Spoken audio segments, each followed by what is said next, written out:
ставши на коліно, своє полкове знамено, дивлюсь на нього я востаннє, у нез'ясованій журбі, всю кров мою, всі скитання, воно вібрало у собі, всю кров мою, всі скитання, воно вібрало у собі. Відвагу нашу нашій волі, загиблих друзів імена, читаю нашого волі, я полкового знамена, дивлюсь на нього я востаннє, у нез'ясованій журбі, всю кров мою, всі скитання, воно вібрало у собі, всю кров мою, всі скитання, воно вібрало у собі. Усе, що разом пережито, по ходах вистраждано все. Я знаю, інші гордовито прапороносець понесе. Дивлюсь на нього я востаннє, у нез'ясованій журбі, всю кров мою, всі скитання, воно вібрало у собі, всю кров мою, всі скитання, воно вібрало у собі.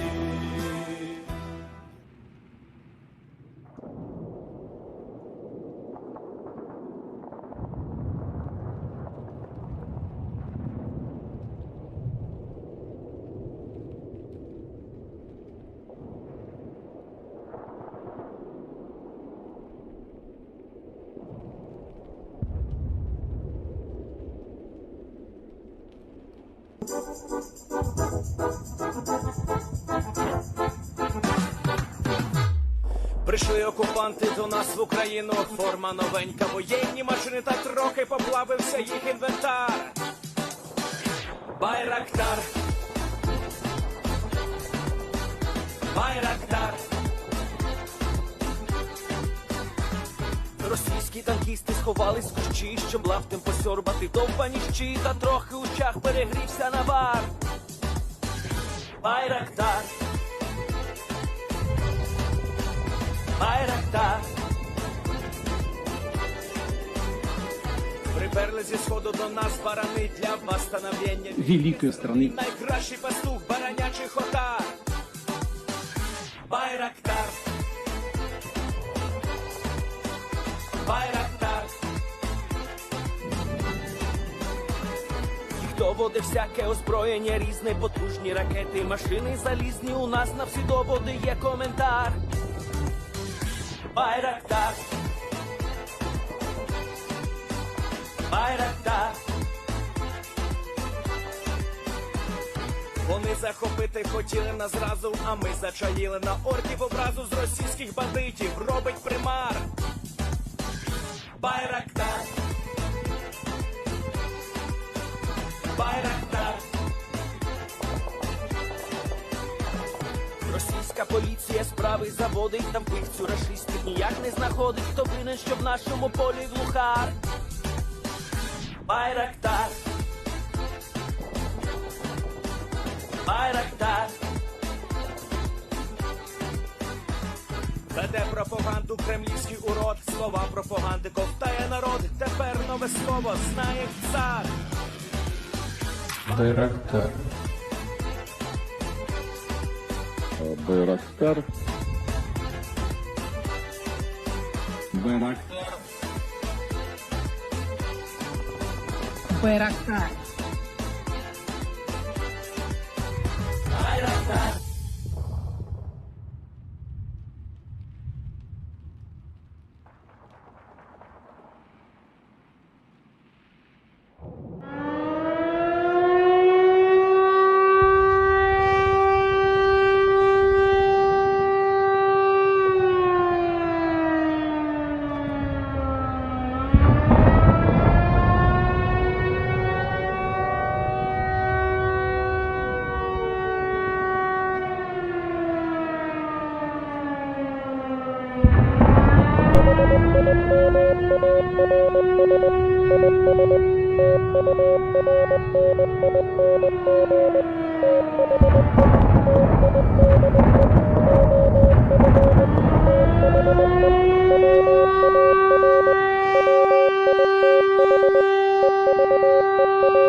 Hello, everyone. I'm the Enforcer, and I'm accompanied by Enforcer Matt. And good evening, everybody. It's good to see you all once again, and welcome back to day 147 of the news. And of course, we're going to be reporting the past 24 hours of the war in Ukraine here on day 147. And of course, it is the last day of the 21st week of the war, and we're now going to be entering the 22nd week of the war. As the end of the news will come around tonight, of course, slowly yet surely, we will be rounding out the very end, the last hours of the 21st week, and tomorrow we'll be beginning the 22nd week of war. The Ukrainians have been able to survive an incredibly long while, and just in case y'all did not know, on Saturday, it will be the 150th day of the war. Which is honestly unbelievable. It just seems like it was yesterday that we were on the 100th day of the war, and now we're already going to be on the 150th, just in a matter of days. But of course, before we move on into tonight's schedule, we of course have a special little announcement. We have a limited edition merch on our store. We have some Leaf Spring Army shirts, and we also have Coffee Fund shirts as well, along with stickers, t-shirts, hoodies, and all that sort of stuff. And so if you would like to support the channel, make sure to go check it out. The link to the merchandise store is in the description below. It helps us to keep running these streams, and it gives y'all something really cool in return, so it's kind of like a win-win. But with that, just make sure to go click on that link. I'm trying to think about what to say. And also, I did hear, apparently we had a couple of people confused as to what the property of on the shirt and hoodie meant. Apparently, some people took that as being a slave, which I don't understand how that interpolation was made, but to explain what that is, much like y'all would have seen back in the day, property of the U.S. Army on government-issued equipment like uniforms, shovel covers, and stuff like that, that is the same principle we put on the shirt. So I hope that kind of clears it up to a couple of people who may not understood what that was about, but it's kind of more of a early 1900s reference to what the U.S. Army used to stamp on almost everything. But without further ado, let's get into tonight's schedule on day 147. Now, the thumbnail and the title is something that we really can't cover in its own definable segment. It happened all over the front lines, and so you will see it developing as our news goes on and time goes by. So tonight we're actually going to be starting off with our international news, which we only have one bit of first, and after that we'll then be moving down into our location unknowns and covering those. After we cover the location unknowns and the Lithuanian news, we're then going to move into the Kharkiv area and cover that news as well, all within the same segment. After we cover that news, we'll then be moving into the Luhansk area, but before we get there, we're going to answer 3 questions from the chat. After we answer those 3 questions from the chat, we're then going to move into the Luhansk and Donetsk area and cover all of the news here. After we cover all of that news, which is a sizable amount, we'll then be moving out of the Donbas area and moving more towards the southern front, which we've had a massive amount of news from again, including some news that has actually given us a clear answer to something that was asked a while on stream, and we now got news to follow up on at the Enerhodar nuclear power plant, which will be included in the southern front news. After we cover all of the news in the southern front, we'll then be returning to Kyiv to wrap out the end of the day with a speech from President Zelensky. Unfortunately, I was not able to find a video that had Zelensky's speech-to-text translation within the window where y'all could see it, and so once again, I'm going to have to mute Zelensky today and read off that speech since I'll be the only one who can actually see the subtitles. So sorry about that little inconvenience, but we wanted to make sure to throw it in. And so without further ado, let's get right into the news. Starting off in Lithuania, we've heard that the Lithuanians today have declared that they're going to be transferring multiple kinds of armored personnel carriers to Ukraine. This will include the M116s and the M557s. Just in case if y'all do not know what those look like, the M116 looks very much similar. One second, M116 APC. It looks very similar to an M113. It practically is just an M113. We can see some tracked vehicles here. This is not, I don't believe, an M116, because over here it's called an M548. But regardless, it's really just more armored personnel carriers. And then the M557 is kind of the command version of the M113. It had a little bit of a modification to it, and they made the back of the APC big enough that you could pretty much stand up in it pretty comfortably. That, of course, took a little bit of modifications. They literally just pretty much welded on a box-like structure on top of the M113, but still, we don't know the exact number yet, but it was made official today, and hopefully those vehicles will be making it to the front lines and will be used by the Ukrainians incredibly well. These vehicles in particular may be very crucial and very helpful to the Ukrainians' command and communication efforts, since this is what this model of the M113 is pretty much used for only. It can also be used for supply as well, although that's a bit of a stretch. With that, we're now going to be moving out of Lithuania, and we're now going to be moving into Ukraine to cover the location unknowns, which we have a small amount of today, and I'm pretty happy to say that. So, without further ado, let's start off with our first clip of a Panzerhaubitze 2000 in action by the Ukrainian forces. And so, without further ado, here's the video, and I'd of course like to give credit to Radio Free Europe, who made this video and uploaded it. A lot of people do hold Radio Free Europe in high regard, and I have to say, so far, all of the news and video evidence that we've gotten from them is of high quality, and it isn't being outlandish in its assumptions or statements. And so, with that, here's the video.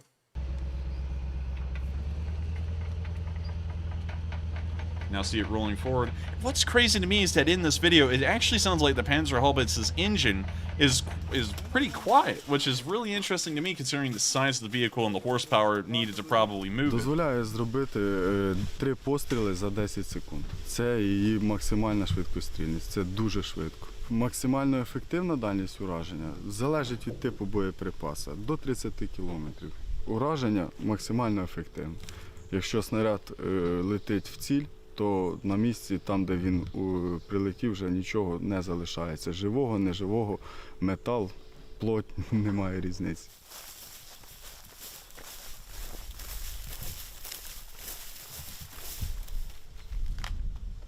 We can now see them moving around, the Panzerhaubitze. Командир гармати отримує завдання, отримує координати цілі, переводить гармату на потрібну точку для роботи, наводить автоматично гармату. Навідник знаходиться для того, щоб, якщо йде збій при наведенні, щоб це зробити, довернути чи підвернути, чи навестися. І два заряджаючих контролюють процес заряджання самого снаряда і заряджають модуль. На ній довелося вчитися 1,5 місяці.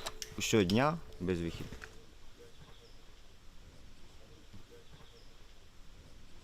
And so, according to Radio Free Europe, the Ukrainians have 12 Panzerhaubitze. Панцергаубіце, а це 60 снарядів, можна перезарядити всього за 12 хвилин. Вручну, за допомогою спеціального лотка. Для цього в екіпажі відразу 2 Now, we're actually going to pause this right here because some of y'all may not realize how fast 12 minutes to fully rearm the SPG is. That is incredibly quick. As far as we know, it may take an hour to an hour and a half to completely reload and rearm a BM-21 Grad, which is one of the smallest MLRSs that the Russians use. And so, you know, the fact alone that it only takes 12 minutes to reload an SPG like this, with 60 rounds inside of it, and you can fire a round almost every 3 seconds, meaning, let's think about that. Let's actually do the math here. Because if it was a round every 3 seconds, and it has 60 rounds, that's 60 times 3, 180 divided by 60. So it can fire all of its rounds within 3 minutes. Now, if that's good for the barrel or not is a whole other question. But still, that is incredibly fast fire rate, and after firing 60 rounds in 3 minutes, let's just say hypothetically it was going all out, you could then reload the entire SPG and have it ready to go again in under 12 minutes. An incredibly fast rearming rate, and something that the Panzerhaubitze seems to excel in every category is the speed at which it can be rearmed and then fired. заряджаючих.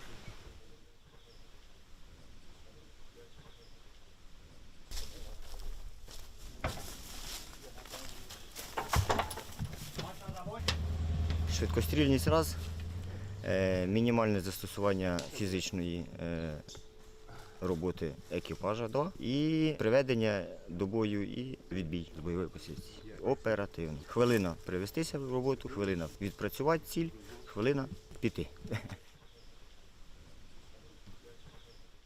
And that's the end of the video. Of course, credit to Radio Free Europe that provided the video. It's an incredibly good video, and they're a very good organization that puts out a lot of interesting content on the Ukraine war, because unlike us, they actually have the budget to have people on the ground and reporting from the actual front line. If we did that, we wouldn't be able to run the streams, so we kind of have to pick and choose, and we picked that we would run the stream. So once again, credit to Radio Free Europe for that little video, and it does show us the Panzerhaubitze 2000 and a bit of the interviews from the Ukrainian crews and their impressions of the vehicle, and it seems that the impressions are highly positive. It can carry 60 rounds. You can fire all 60 of them within 3 minutes, be totally rearmed from empty in 12 minutes, and it's also a just fairly competent vehicle. We've seen the interior of these Panzerhaubitzes before, and it's like the size of a small apartment, and the crew practically has to do nothing in the effort of firing this vehicle. The only thing they have to do is shove the charge into the barrel after the shell is loaded, which is one of the easier parts of the entire process if you had to do anything physically.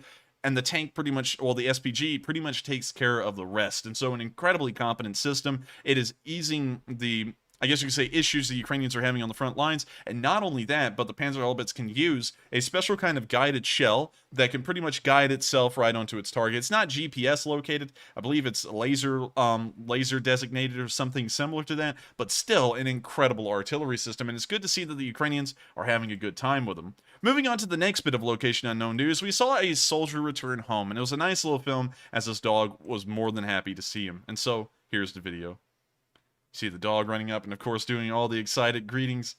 Everyone that has a dog knows this greeting if you've been away for about a day. The dogs just miss their owner so much. And it's good to see that this dog is more than happy to have their owner back. Just for those of y'all who don't know, our corgis act like this every time we leave the house and come back. So it's something that's not too unfamiliar with us here at the house. But it's so great to see that a lot of dogs are seeing their owners and probably their best friends back after months at the front lines and fighting to defend the country.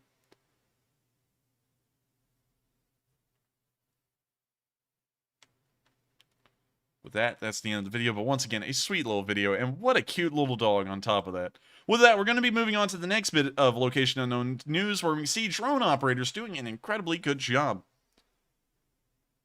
And so, here's the video. We can see here that there are 2 vehicles that appear to have been commandeered by the Russians. We can clearly see that this one had a Z painted onto the window, and this one may have had a Z painted onto the window as well, but since it's been busted out, we're not entirely sure. We can see something that looks like a blue Lada, and we can also see a tree line here that they're focusing on.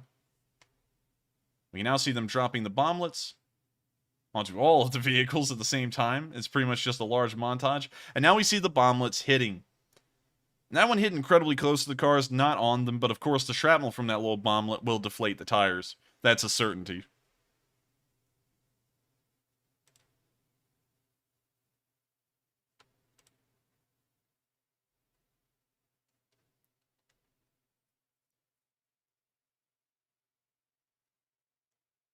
We now see a Russian soldier standing near the car and a second one coming out. Now we can see 3 of them running down the street, and that's the end of the video. A very good, effective work by those drones, dropping the bombs near the cars, and most likely damaging them to the point they'll just be abandoned. We never really, even if they're lightly damaged, we never really see the Russians taking large efforts to repair and keep these vehicles running. They usually just abandon them at the first sign of damage. And so, pretty good to see. I hope that keeps up with the Ukrainian drones. And with that, we are on to the next bit of Location Unknown news, where we can see Ukrainian T-64BM destroying a Russian armored personnel carrier somewhat at a close range. And so, here's that video, which is also pretty interesting as well. Here we can see what appears to be an MTLB that has some kind of a turret on the back. I don't really know a lot about this variant of the MTLB, but still, you can just get the idea that it's a lightly armored personnel carrier with some kind of an automatic cannon on top of it.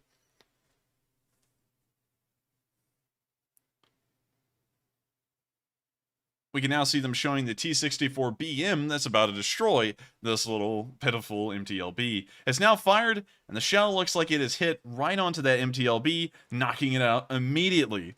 And this is one of the few times in the war that we've seen direct tank-on-tank action in between the Russians and the Ukrainians. We did see one instance of this about a week ago, but by and large, this is a very rare occurrence where we actually see armored vehicles going head-to-head where they can see each other on the front. And it looks like in this instance, of course, the T-64BM won the fight.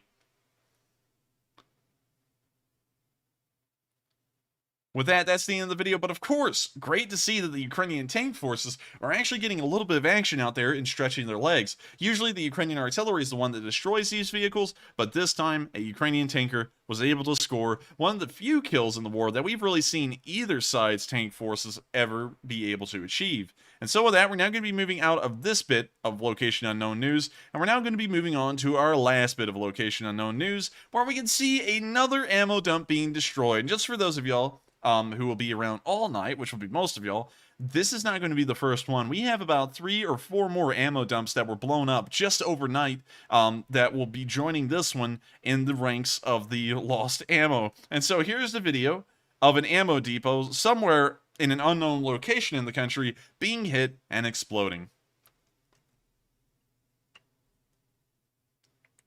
Nice little explosion right there for sure.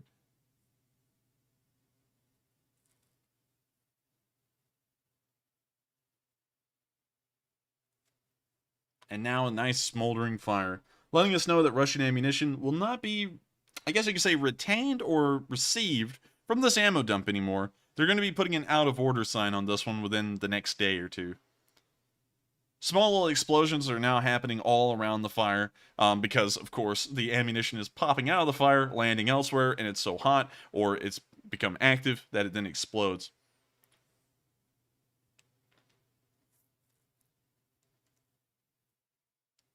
We now see a secondary explosion in a completely different spot than the original one, and that is a second ammo cache that has then blown up on film. Sadly, the video loops right after that, so we didn't get to see that fire burn for a while, but we did see 2 separate explosions on film, letting us know that even more Russian ammunition has been destroyed. We've actually heard some rumors, although I haven't been able to confirm them, that the Russians are starting to change their logistical structures heavily due to the HIMARS being introduced. Instead of having these larger ammo dumps behind the lines, they're now trying to transport the supplies directly from their railheads to the frontline units, which is of course complicating things heavily and also leading to a lot of incidents at the front where the ammo is pretty much destroyed on the spot because, you know, of course it's pretty obvious where ammo is stored, and with it being so close to the front, it's not too hard to find.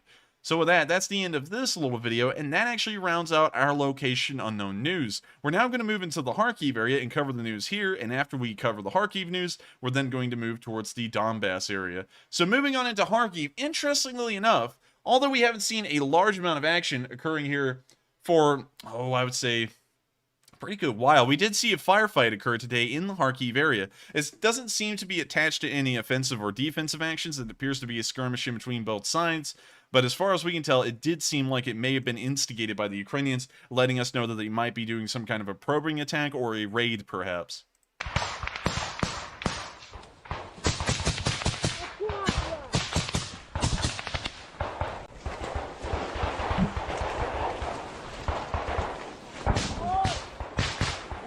You hear the firefight picking up, and the soldier is trying to pass through the trees. Let me see if I can get this in a higher graphics setting.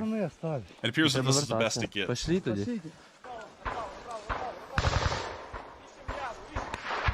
see some soldiers moving outside of the tree line.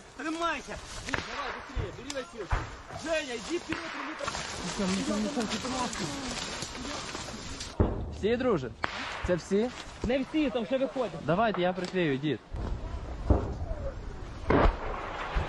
They're now hanging out in the tree line. Пускову ви забрали, так? Так. Обидві чи одну? Супер. Отходимо, братанчик. Старый, забери стрелу, у меня в ногу дошло, трошки тяжело. Давай, братан, давай. Давай.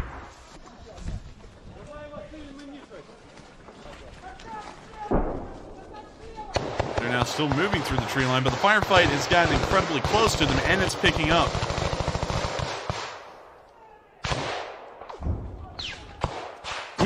We just heard bullets whiz right by our cameraman right here. If you listen to that again, you'll hear the bullets whiz right around him.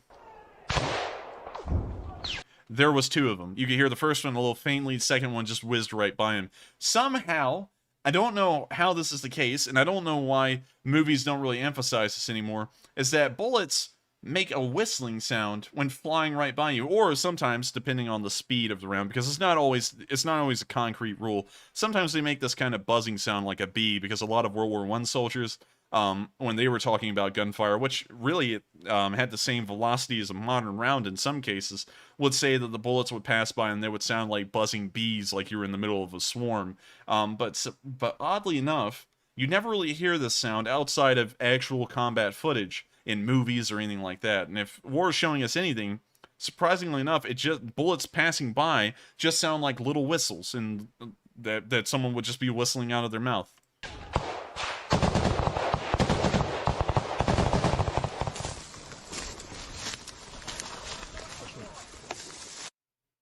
So in that's the end of the video, but once again, a very interesting look at a firefight that happened in the Kharkiv area. The results were inconclusive, and we couldn't see that the Russians took any losses or the Ukrainians, and so this may have been a short exchange of fire, and the Ukrainian forces may have been probing the Russian front there, trying to see if there were any vulnerabilities or weaknesses. That is a common tactic throughout all of a war, is to see if there are any kind of weaknesses to be exploited, and if they are able to find a weakness in a line, they may immediately try and push through it and then put the Russians in a precarious situation where they might be encircled or their supplies might be cut off. That is a common strategy, and I think that's what we may have been seeing here, although that is an assumption. All we could see here was a firefight with no casualties on either side, as far as the video showed. With that, we're now going to be moving on to the next bit of news from the Kharkiv area, where we've seen the Azov battalion that is in the Kharkiv region. Just for those of y'all who do not know, again, there are two active Azov battalions in the country right now that were not in the Azovstal area back during the Battle of Mariupol. There's an Azov unit right here, somewhere in the area of Malnivka. We don't know exactly where, of course. I keep the markers largely inaccurate or to one single spot, so that way we're not giving them away. And also there's an Azov battalion up here in the Kharkiv area. And this footage we're about to see is from a rare instance of the northern Kharkiv battalion, well, the northern Azov battalion near the Kharkiv area on film. And so without further ado, here's that video. When you see them speeding down a dirt road at light speed, which is pretty crazy. We can now see a montage of them moving around. It looks like they were trying to do something with some artillery shells.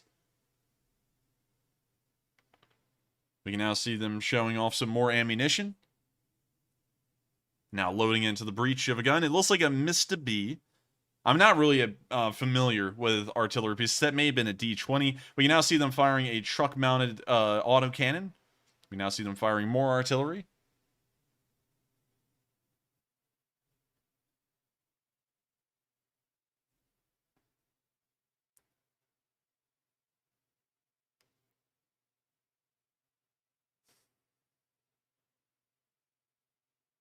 Now you see them looking out over the fields, firing the artillery once more. Oh, look at that. Now, that's rare. Well, actually, it's not that rare, but we haven't seen this in a while. This is a Humvee that the Ukrainians got years ago. I haven't heard of any of the Humvees being sent over recently. I think that the U.S. has largely gotten away from these, and we use mostly MRAPs these days. But we know that the Ukrainians have had a decent amount of these and have rigged them up a little bit to be more accustomed to Ukrainian machine guns and such, because those are more common there. But we did see a Humvee, and this has been a rare sight. We haven't seen one of these in about 2 months. With that, that's the end of this video, but a really cool little look at the Azov Battalion and their activities up near the Kiev and Kharkiv area. Well, not the Kiev area, the Kharkiv area.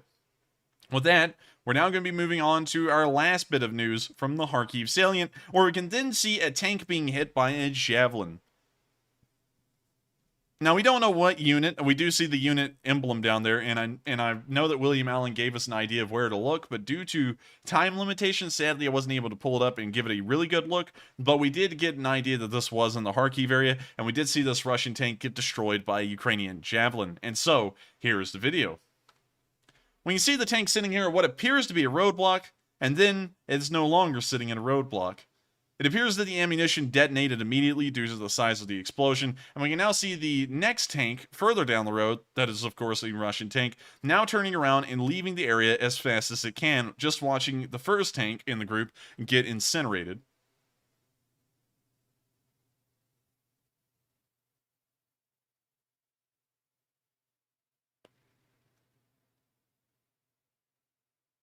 And it's now speeding down the road. I am assuming that they just guessed that the Russians in the first tank were probably already dead, because an explosion like that most likely caused a pretty big pressure difference, which of course can kill off the crew as well. Pretty interesting to see, and of course it's great to know that the Ukrainian Javelin teams are still operational all around the country, and they are still claiming kills. For a while, no one really knew if the Javelins were going to be operational for long or not, and of course Russian propaganda started their spin of saying that the US was going to run out of Javelin ammo, which appears to have not been the case, because as far as we know, we're still providing them Javelins, and they're also still using them inside of Ukraine. And so with that, pretty great to see all around, and I hope you all agree as well. And so with that, there was no turret toss. I just saw someone say that. There was no turret toss. It just appears that the javelin exploded over the turret. The shrapnel then projected downwards through it into the ammunition, blowing it up. But I did not see the turret go flying.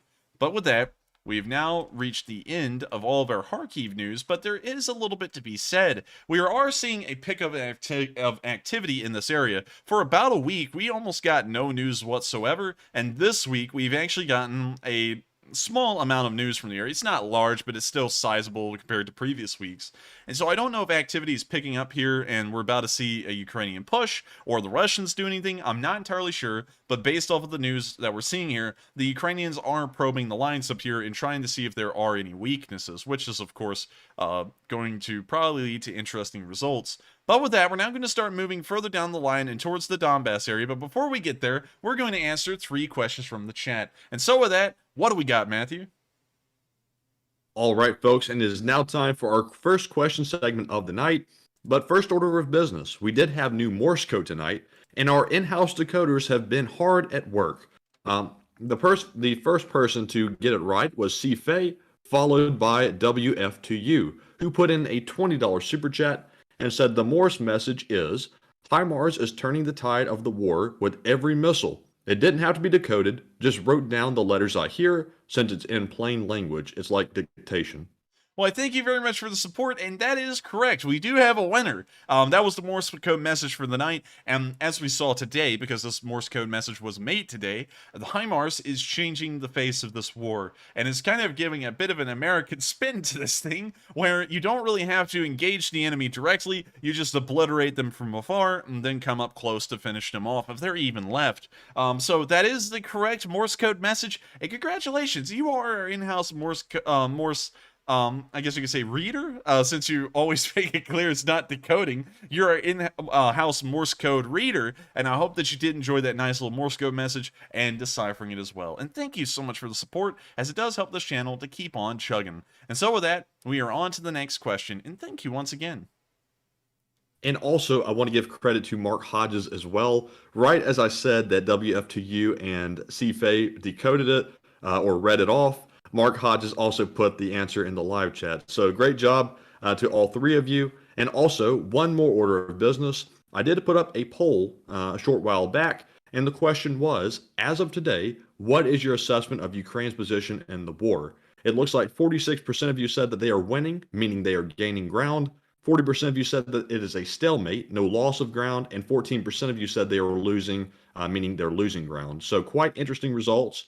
I would tend to agree with the majority, although I can definitely see the position of the people that chose stalemate. However, I don't see the losing ground part. So interesting results. I'm sure the enforcer would like to add a little bit to it as well. Yes, of course. And so, of course, picking up on that poll, I would have to say that by and large, it does seem like they are gaining ground, but I'm also kind of mixed because I also think it's kind of a stalemate right now. We haven't heard of any definable evidence of any grounds taken here in the Kherson area for about a week, so I'm not really sure if there has been any ground taken or not, and so I'm not really sure if they are making ground, so I could kind of see the stalemate argument. And as long as Ukraine is winning or in a stalemate, I consider that a win for them. They are in a defensive war, and so they don't always have to be pushing and taking ground. They just have to be holding the ground. And I think I haven't said that in a while, but y'all may remember World War I with the French. The Germans were literally inside France the entirety of the war, and the French still ended up winning, of course, with the help of the Allies like the British, the Americans, and so on. So, in that regard, you don't always have to be pushing them back or pushing them into their country to be winning a war. You just have to make sure that overall in the numbers game, the economics game, and all the other games that kind of play into the great strategic game, that you are winning. And I believe that the Ukrainians are, especially since they have support of the entire Western world. And so with that, I think I could kind of get behind both of those there, but one I certainly can't get behind is that they're losing ground. We haven't seen any evidence of that over the past 2 to 2.5 weeks. After the loss of Lysychansk, the Russians have not made any ground anywhere in the front lines, and so, of course, I would have to say I don't see where a lot of people are coming from saying that. But with that, I hope that does address our little poll right there. And so with that, now that I've said with that about 3 or 4 times right then, I hope y'all are still playing the drinking game because y'all just got liver poisoning. We're now going to be moving on to the next question. And for our second live chat question of the segment, we have a $20 donation from Kaltenberg, who says, Slav Ukraine. And Slavo Ukraini. And thank you so much once again for the support, Kaltenberg. You help us out with nightly donations every single night. That helps this stream to keep on running. And of course, we're highly appreciative of you because without that kind of support, helping us to pay the bills and keep everything going behind the scenes, we wouldn't be able to run the streams. So thank you once again, Kaltenberg and Slavo Ukraini. And with that, we are on to the last question of this question segment. And the last question of this segment goes to Augustin Lara, who puts in a $20 donation and says, excuse my ignorance, excuse me. So I'll start over on that one because I've butchered it. Augustin said, excuse my ignorance, but what signs do you look for to determine that it was an ammo warehouse? Also, thank you so much for all your hard work. It really means a lot, and I look forward to your stream every single day. Well, thank you so much for the support, and of course, ignorance is excused. I'm also ignorant on things myself, so I don't ever sit here and act like I'm a professional at everything or I know everything. I will sit there and admit that sometimes we do get some facts wrong and some information wrong, and I believe that is the mark of someone who is actually believable and is telling the truth is that every once in a while they are able to admit that they've gotten things wrong. So no problem there. But the reason why we're able to distinguish ammunition explosions from, say, a vehicle explosion is that there's two important things to note. Well, really two different classes of things to note, and they all have to revolve around the smoke. If the smoke is white, it's usually ammunition. Ammunition, when it blows up in large portions, it still kind of retains, I guess you could say, this black powder quality, where if enough of it explodes, you can actually see a white fog or a smoke, and it looks kind of like a black powder cloud. And I know that it's using smokeless powder. Everything these days uses a form of smokeless powder, so I just hope y'all are seeing or getting what I'm saying there. But if it's an ammo explosion, it will always be white smoke. If it's a vehicle explosion, like if they were hitting a T-72 or an SPG, there may be a little bit of white smoke initially, but then the fire would quickly turn into a thick black smoke because the gasoline and other kinds of, I guess you could say, rubber elements inside of the vehicle would begin to burn, and they always produce a black smoke. So I hope that does answer that question. That's how we kind of discern in between ammunition explosions and vehicle explosions when you can't really see what's being hit, is whether it's white or dark. Because if it's dark, then it's definitely a vehicle. If it's white, it's usually some kind of an ammo explosion. And so with that, I hope that does answer your question, and thank you once again for the support and enjoying these streams, and with that support, we'll be able to keep these things running. And so thank you once again. I hope that does answer the question, and we are at the very end of this little question segment. If you do have a super chat, we will answer all of them by the end of the night, but of course we're going to move through the rest of the news. And also, just for the rest of y'all to know who might be new, you do not always have to pay to have a question answered. Of course, if you do super chat, which supports this channel and helps us to keep running, we always like to make sure to pay credit to the people who are helping us to keep this stream going, and we always answer their questions first. But if you do send in a question in the live chat, those are answered during the last question segment of the night, and we usually try and get around to as many of them as we can. And so if you would like, make sure to throw down a question, and make sure to discuss with other people, because we may address what you're talking about, and I may even take a break sometimes, which I do on occasion, to look at something in the live chat that I found interesting, and usually I'll talk about it a little. So, you know, just make sure to keep that in mind, because you don't always have to put in a super chat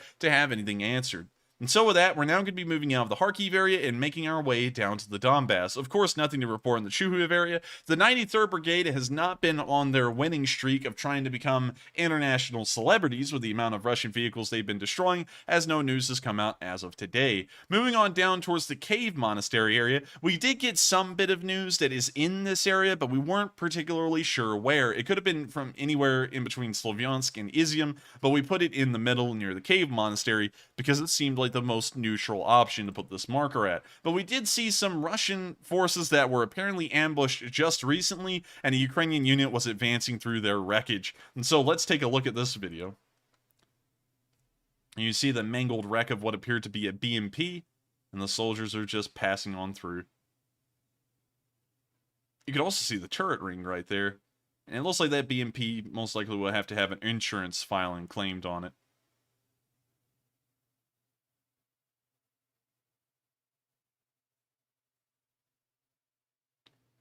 We now see a abandoned BMP-2 further up the road.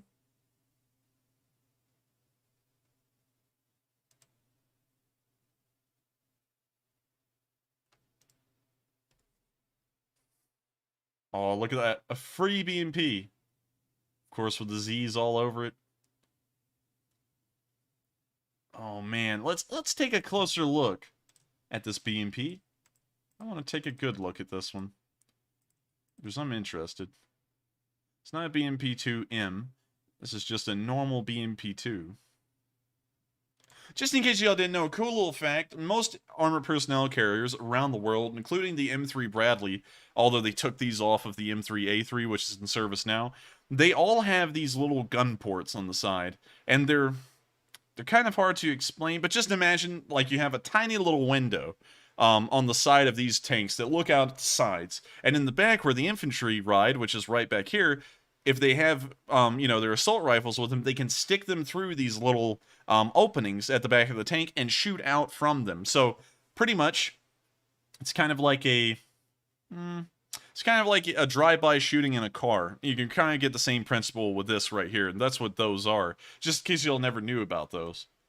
But an abandoned BMP-2, I bet the Ukrainians will most likely nab that thing with a tractor and get it back into running order and, being used on their side. And hopefully a Ukrainian unit will be able to put that BMP-2 to good use. With that, we're now going to be moving on further out of the area. That's all the news we've gotten from here. We did see that one BMP get obliterated, which is, of course, pretty interesting to see. We're now going to be moving on into the Luhansk area in general, and we didn't get a lot of news. Well, actually, we got no news from the front lines where the soldiers had actually been fighting in the area around Severodonetsk and Lysychansk, but we did get a lot of news on both sides of the line further back. Starting off with the Ukrainian news we got today, we saw the HIMARS firing at the Russians again. And so here's that video, and it was time-stamped as today, so that was pretty cool to see.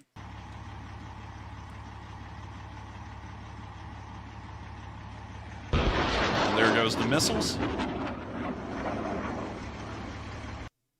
And that's the end of the video. We only saw one missile being fired, but still, a single HIMARS missile can travel, the standard one, at around 50 miles total and hit a target dead on. They, I believe, are GPS guided. And so their accuracy is pretty much unmatched. You just put in the GPS coordinates into the missile, and then the missile takes itself right to where it should be, and then lands right on top of it. And that's why the HIMARS has become so effective, so deadly effective at destroying Russian ammunition depots, because regardless of how far away they are, it's not a question of the normal MLRS where you have this giant circle, and you're like, well, if we fire 30 rockets, they're all going to land somewhere in here, or we may hit something. With the HIMARS, we have a pinpoint dot. We can put it anywhere we want within a 50-mile range, and that missile is going to land right on that dot. So that's why we're starting to see a lot of changes with how the Russians are doing in this war, and there's so much ammunition being destroyed behind the lines. We're starting to get an idea that the Russians may never be able to recover if more HIMARS systems arrive in Ukraine. It wasn't really a case of too little too late. It seems like they're arriving just at the right time now, and they're going to start turning the tide of the war back into Ukraine's favor. With that, we're now going to be moving behind the lines onto the Russian side, where we've seen some really interesting events. In Tashkivka, we saw a little vehicle trying to run. It was an MTLB. It was getting fired at by Ukrainian artillery. It tried to run as fast as it could away, but it appears that it was a fruitless pursuit, as the MTLB would be destroyed anyways. There's the MTLB. It's speeding down the dirt roads as fast as it can. The crew is inside with brown pants. It has now become a one-tone camouflage color. They're now speeding down towards this little village where they're hoping to find some kind of a safety or pass through it to get to the tree line beyond. We now see them driving through the tree line here, near the village. And the footage is a little sped up at this point.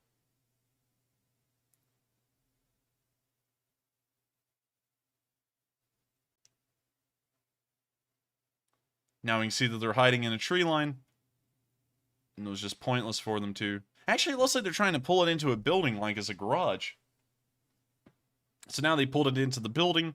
And the artillery, of course, slams right into the garage of that building, destroying the MTLB inside. And you can see, and just for those of y'all to know, you can see that thick black smoke I was talking about when a vehicle gets hit immediately starts billowing out of the garage where the MTLB was, letting us know it was destroyed. Thick black smoke always means that there was a vehicle destroyed. It means that for helicopters, aircraft, tanks, and everything in between. So, with that, great to see the Ukrainian artillery once again on its game and even firing through a building straight onto the exact point it needs to hit the MTLB. With that, we're now going to be moving on to the next bit of news further behind the lines, where at the town of Novo Aidar, or somewhere in the area, we didn't get an exact location on this, it was somewhere in eastern Ukraine, we saw another critical malfunction of a surface-to-air missile that the Russians fired. And we're starting to see more of these as the war goes on.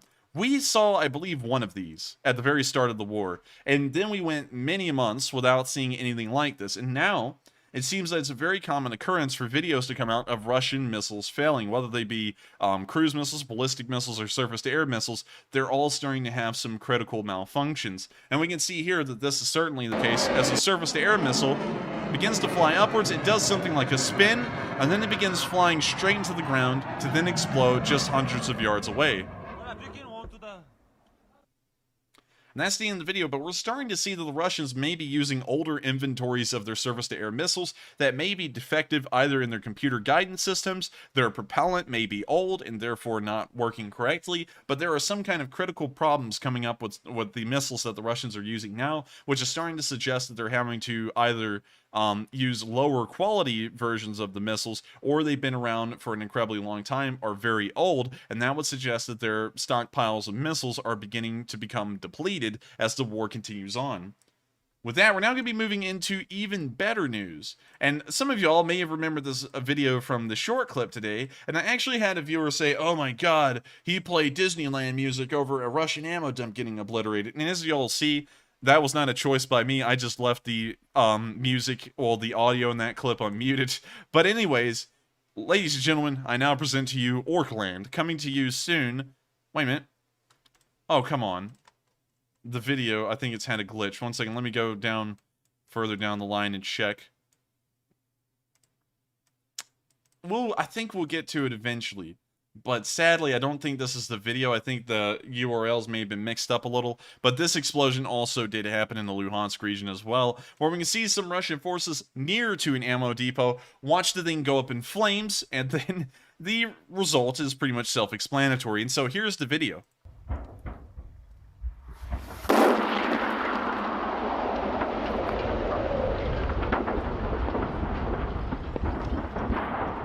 Now, what's interesting about this ammo explosion is that the explosion cloud is not white. It's actually dark gray, and we hardly ever see that. We've never really seen that from an ammunition depot, and so I don't know what kind of ammo would have been inside of it. Now, some of y'all may be saying, well, according to the rule, it should be a vehicle, but this explosion is just far too large to be a vehicle of any sort, and so it must have been an ammunition depot, but I just have no clue what would be in it. Anyways, I'm going to let the video continue.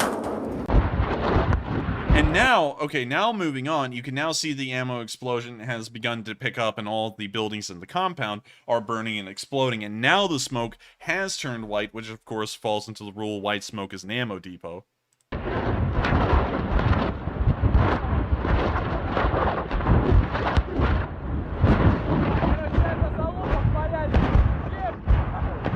It's a pretty sizable explosion. Okay. Alright, so I think that I'm going to have to modify that base rule a little bit because now I'm starting to see an exception in this particular explosion. Apparently, the initial explosion of ammunition will produce black smoke, but after that initial explosion, the subsequent burning will produce a white smoke.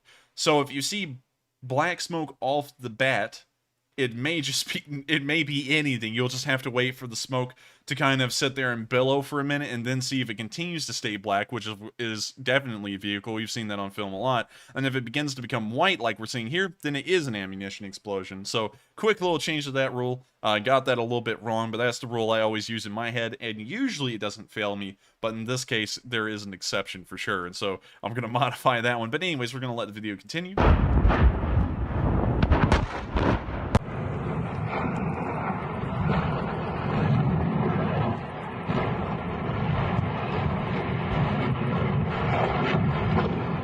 You know, this may be Mr. Lunchtime after having some Mexican food.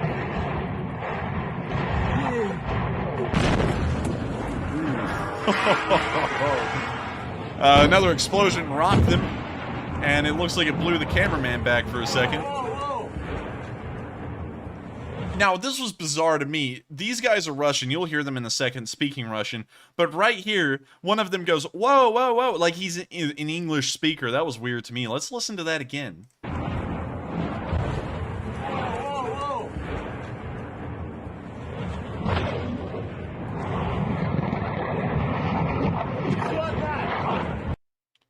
And so, of course, another Russian ammunition depot destroyed. And, of course, thanks to the HIMARS system, which has been doing an incredible amount of work changing the tides of war in Ukraine. Once again, as y'all remember, which I haven't been able to harp on a lot recently because the front lines have become so stagnant, supplies are the winning factor in a war, and it's never not been the case. If you cannot feed your soldiers or provide them the arms and the ability to carry on a war, you've already lost. And as we see, the HIMARS is certainly starting to take away the Russians' ability to arm their soldiers. Feeding them might be another thing. They might be getting fed at this point, and that side of the logistics may have been ironed out, but in terms of ammunition and the amount being destroyed, we can get a pretty good idea that the Russians are going to have a very hard time supplying ammunition to their forces, and that may be why we're seeing a large grinding to a halt of all of their forces across the entirety of the front lines, is because there's so many logistical issues with providing ammunition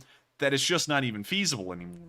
And so with that, we're now going to start moving out of the Luhansk area, but as far as we know right now, the Ukrainians are, of course, sitting in their positions, dug in a defensive, I guess you could say, line, and the Russians, too, have now also made defensive lines as well. We're kind of seeing a bit of a World War I kind of stalemate in this area. It appears that the Russians no longer have the ability to carry on an offensive as of right now, and it appears that the Ukrainians are not willing or not able to push an offensive of their own. And so for now, this front line will remain unchanged, until we get some more news later on in the future of either the Russians beginning a new push or the Ukrainians beginning one of their own.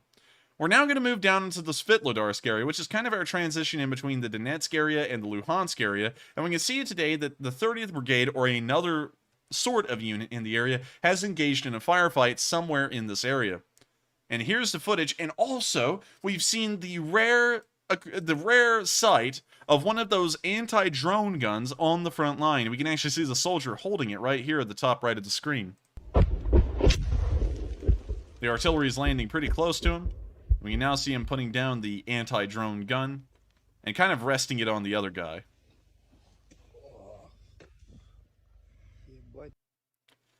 Luckily, no one was hurt in this foxhole. It looks like all of them came out to be okay. But what was really interesting to me is that we actually saw one of those things on the front lines, actually under fire. One of the few times we've seen this thing was in someone's apartment room where they had designed it and they were beginning to mass produce it, I believe, with a group of people who were helping them out.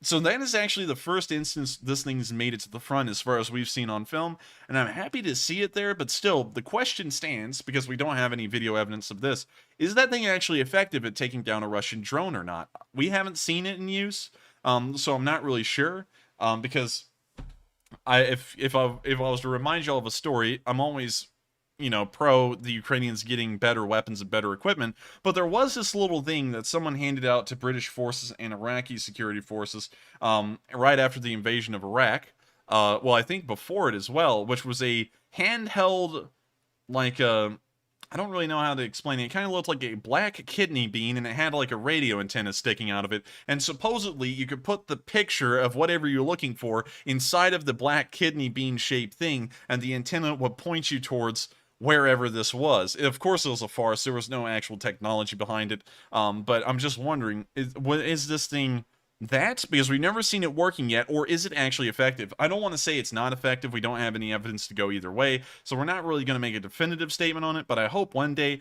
we see someone aim that at a drone and shoot the thing down in an actual combat zone, or an actual war zone. With that, we're now going to be moving on out of the Luhansk news entirely, and we're now going to be moving down to the largely quiet Donetsk region, where we did get some footage from the DPR showing them making some dents into the Ukrainian defensive forces. It appears that the strikes were mixed. It seems like they may have inflicted some casualties, and in other cases certainly not, but here's the video, and we're just going to take a look at it and see what everyone thinks. We gotta mute this. We can, of course, see the trenches passing under the railroad line. That's a common thing that both sides have been doing, is digging right under railroad tracks to make trenches.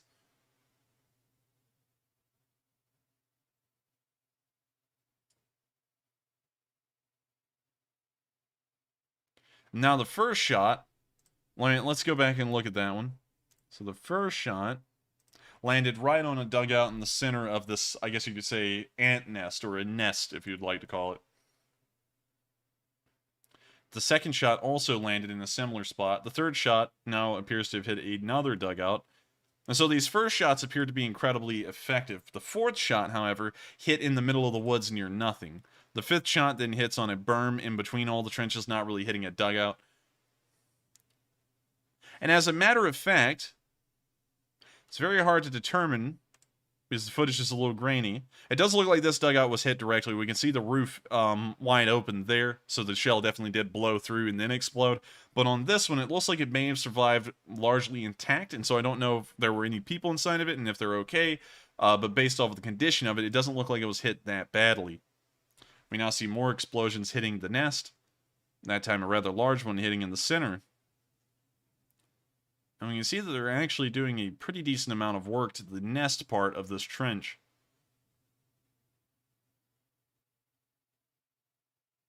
We don't know how many Ukrainian soldiers are here. We can't really confirm if any of them have been wounded or killed on film. Hopefully they haven't, and if worse, they're wounded. And now it seems like the shells are starting to get a very wide dispersion, and they're starting to hit all around. That one hit inside a trench, but no one was in it.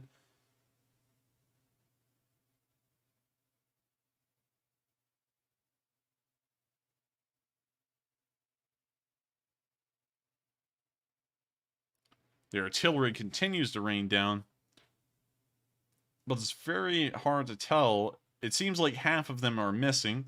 The other half are landing inside of a trench, and then about a quarter to a tenth of them are hitting somewhere inside of an area of a dugout or right onto one.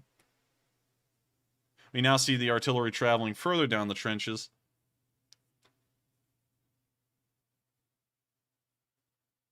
And they're hitting just off the mark of the trenches, but sometimes, like that shot, they are hitting inside of it. Of course, there are no Ukrainian soldiers within the length of the trench. We didn't see any of them being hit, and so those artillery shells are largely ineffective. But we do see some Ukrainian soldiers moving around in this tree line. And now it appears that artillery is landing around them, but we don't know if they've been wounded or killed or not. We can't really confirm that on film.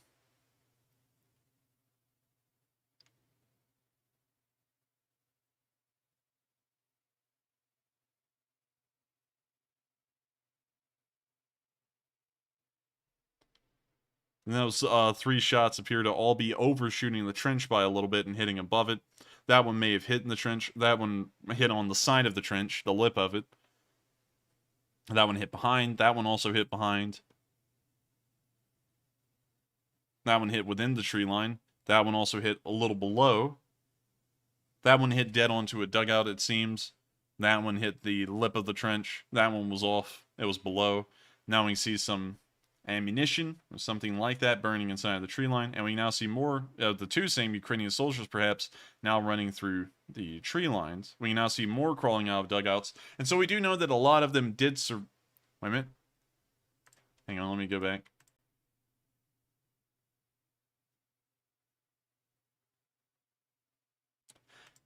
It was a cut in between those two clips, and I couldn't see them when that artillery shell exploded, and so I think they got out of there in time to not be hit, but once again, it's very hard to tell.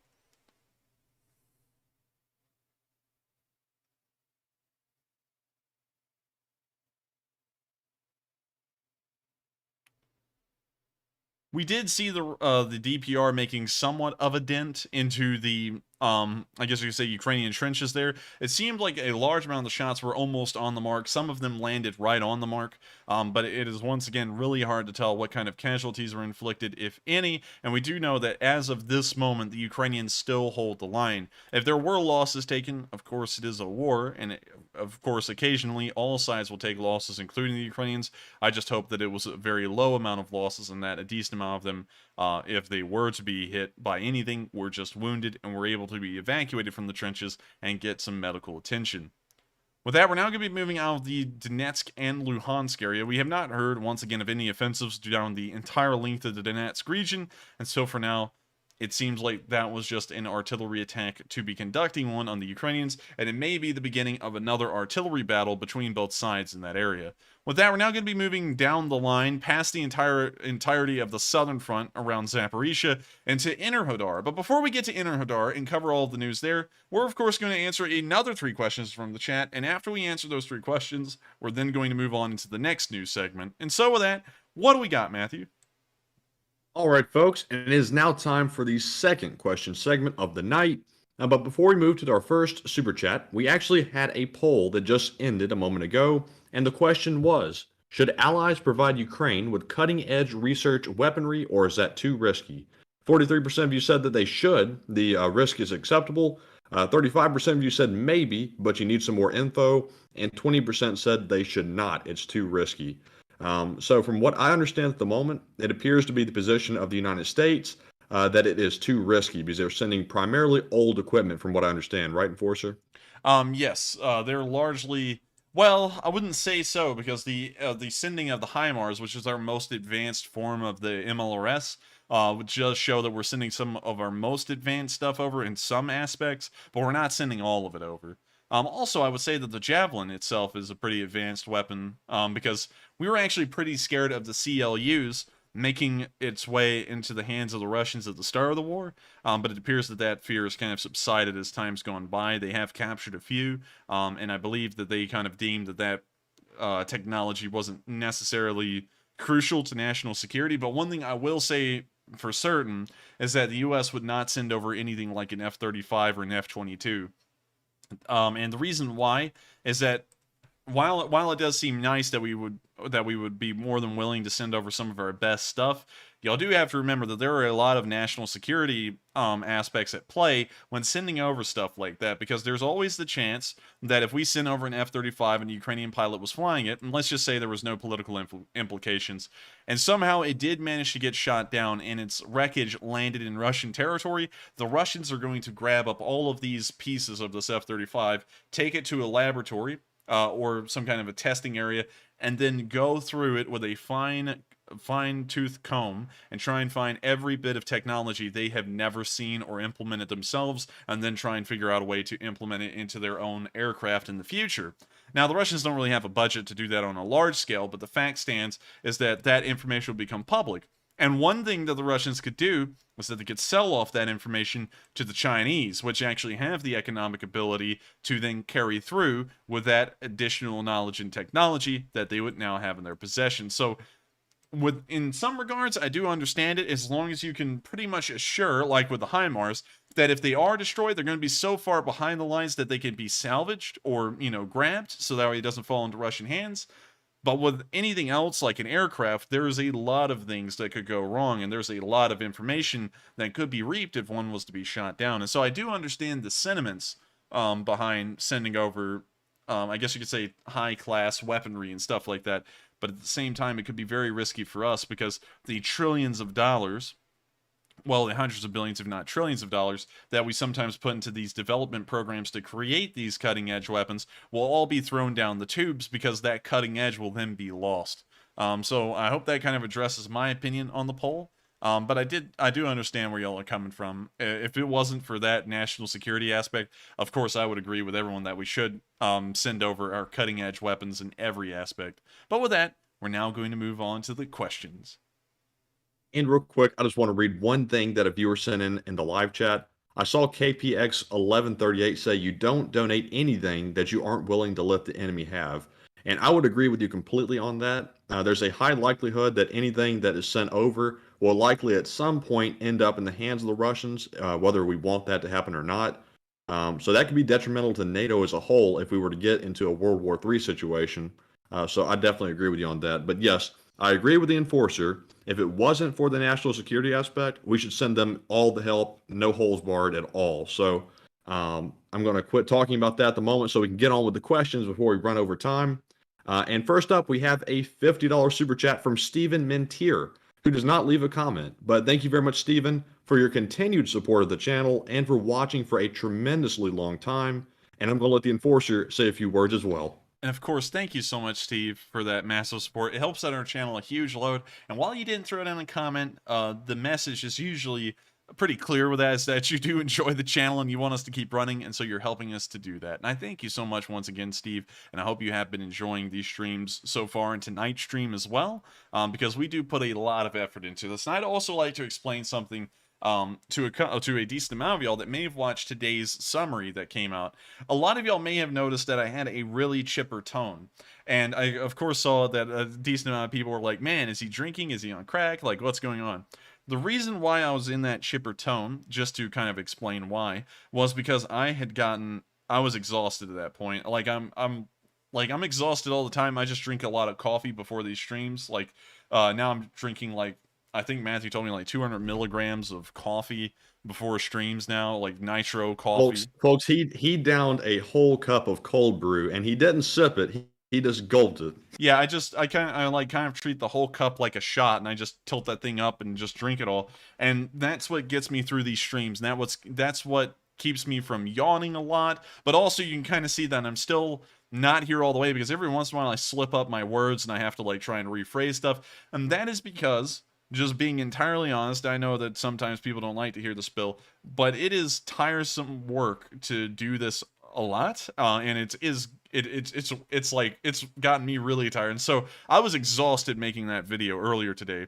I almost didn't have the energy in me to do it, and so whenever I get to that point, I just go into overdrive. And so I've gotten the most chipper, happy tone I could, the most excited tone, so that way I could make sure to power through and get the summary up. So if y'all were wondering why that was the case, that's why. It wasn't, it wasn't me just doing that for fun or anything. I was just trying to get through it.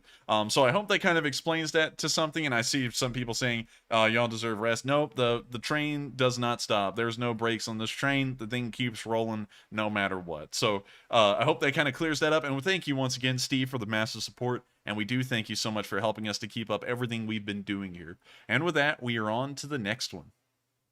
And also, folks, I just want to mention that I have been compiling all of your live chat questions, not just the super chats, into the spreadsheet. So we will get to those at the end of the stream. We have quite a few really good questions tonight, and I can't wait to get to them. But to move on to our next super chat, we have a $20 donation from BC Skyman, who says, Matt, I'm still trying to get my super chats fixed. So far, no luck. Let me know if you have any ideas. I guess I will have to send another silly sticker. And yes, I like the sticker. And as I said earlier, BC, I'm going to do some more research into the issue. That is really weird that you came back from vacation and it just did not work any longer. So YouTube's weird sometimes, but I will do some more looking and see what I can find, and I'll let you know. And I hope that kind of answers your question. And thank you so much once again for the support. Of course, the support helps us out a lot. And I hope that the situation does get fixed, but for some reason, sometimes YouTube just likes to go through, and they've done it to other viewers before, and they just go, you know what, you lose the ability to super chat, and we don't know why, but we will try and look into that and see if there is a possible fix to it. But I thank you so much once again for the super sticker, and with that, we are on to the next one. All right, and up next, we have a $20 super chat from Ruben Coolidge, who says, Slava Ukraine, and can I get a yeehaw? And yes, you can, but I will have to back up for just a moment. It cut out a little. But it worked. Yeehaw. And so with that, I hope that does answer your question. And since that one was a really short one, we'll answer one more question from the chat, and then we're going to move on to the remainder of the news for the night. All right, and the final one of the segment goes to Mike D, who puts in an $11.11 donation and says, Sunday's show mentioned that mobile shelters were going to be constructed to house the displaced come wintertime. I think it would be a great fundraiser to find out the cost per unit and to aim to buy a bunch. We would like to do that. I don't know which fundraisers would facilitate that, sadly, but I will ask Operator Starsky if he has any idea of the organizations that are doing that, and if we can find that on the Guide Star program, we will try and run a fundraiser for it. This Sunday fundraiser, though, is already earmarked as Doctors Without Borders. I know that we do that one a lot, but I find their work to be the most important. They are actually saving lives that could be lost otherwise, and so I always like to support them. And also, although we don't really harp on this a lot on stream, they out of almost all of the fundraisers we've ever supported, put the most of their, I guess you could say, budget towards actually helping out in the field. It's something like 85% of all of the donations that people give Doctors Without Borders actually ends up going towards their operations, like paying doctors and conducting surgeries and such things like that, as compared to, I believe, the American Red Cross, which we only did once, but they do, whatchamacallit, Matthew, it's like 80% goes to payroll. Yeah, it's one of the few charities that are left that actually puts the funds toward their work. We know there's a lot of nasty charities out there that takes their funds and puts it toward their CEO salaries and things like that. but we make sure to vet all the charities that we put on the channel to make sure that's not the case. And that's why we like Dasha's borders a lot, and also I like their purpose, and that's also the other reason why the second largest one we've ever done, you know, in terms of the amount of them, is UNHCR, because it's a United Nations run charity, and a lot of the donations they get also go towards helping out refugees, and they're also the largest caretaker of the millions of refugees that have now flown out of Ukraine. So with that, I hope that does address that question a little bit as to, you know, how our fundraisers work a little bit. But with that, thank you so much for the support. I hope that does answer the question. And we have reached the end of this question segment. We're now going to move on into the Kherson, the Inhardar, and the Southern Front in general. And after we cover all of the news here, we'll then be moving up to the speech from President Zelensky, which will round out tonight's stream. So, without further ado, let's get straight to Inhardar. We actually had someone ask a question. I cannot remember the specific name of the person who asked, but they did say, is there ammunition being stored at the Inhardar nuclear power plant? And if so, can the Ukrainians strike? And I believe that was asked just last night. The answer to that at the point was uncertain, because I didn't really know anything about it. There was no public information. But today we got videos and picture evidence showing that there were smoldering ruins near the plant of ammunition that had been stored there, and we saw this on video. There's the nuclear power plant right there, and there is a smoldering fire. We were able to confirm that the Russians apparently were keeping some kind of ammunition near the nuclear power plant, and the Ukrainians today finally attacked the ammo with some kind of a loitering munition. And we actually got some pictures of the remnants of this loitering bomb that had been flying over the area before it crashed into the ammunition depot and then exploded. Here's the fragments of the drone. And once you add all of these pieces together, you can see that this is definitely the matching drone. You can see the bomb right there at the front, the propellers in the back, and it's kind of like a pusher plane, if you know what I'm talking about, where the propeller's in the back and pushes the plane forward instead of pulling it forward. And it appears to be Polish made, and this is what they attacked the ammunition storage at the Zaporizhzhia power plant with today. We know that the power plant is not at any risk. It was not close enough to the reactors to cause any kind of critical explosion, but it is good to know that the Russians' cheap tactic of trying to store ammunition around the power plant to keep it safe is not going to be successful, and the Ukrainians now have the ability and are using it to then destroy the ammunition and make sure that that ammo depot is also not safe as well. Hopefully they don't wind up landing a jackpot and hit like a 20-ton or a 2,000-ton depot, which then explodes in a massive fireball and engulfs the nuclear power plant as well. That would not be good. But still, it's good to know that there is ammunition there and the Ukrainians are targeting it and destroying it with the weapons they have available. With that, we're now going to be moving further down the line, and we're now going to be moving to the area of Skirmishes before we go to the Kherson area.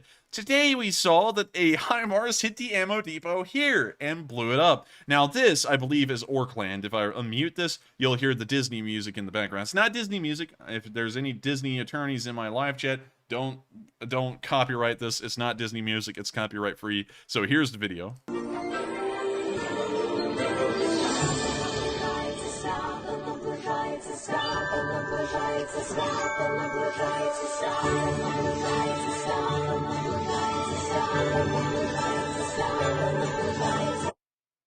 Pretty nice. The music was pretty interesting, and it's nice to see that another ammo dump, apparently of a pretty large size, was wiped out here in the area south of Kherson. We also saw a picture of this explosion and ensuing fire further out from the city, a good distance away after the initial explosion occurred, and you can see that the fire was still blazing, and based off of the color of the smoke, which is white, we can get a really good idea that it was certainly ammunition.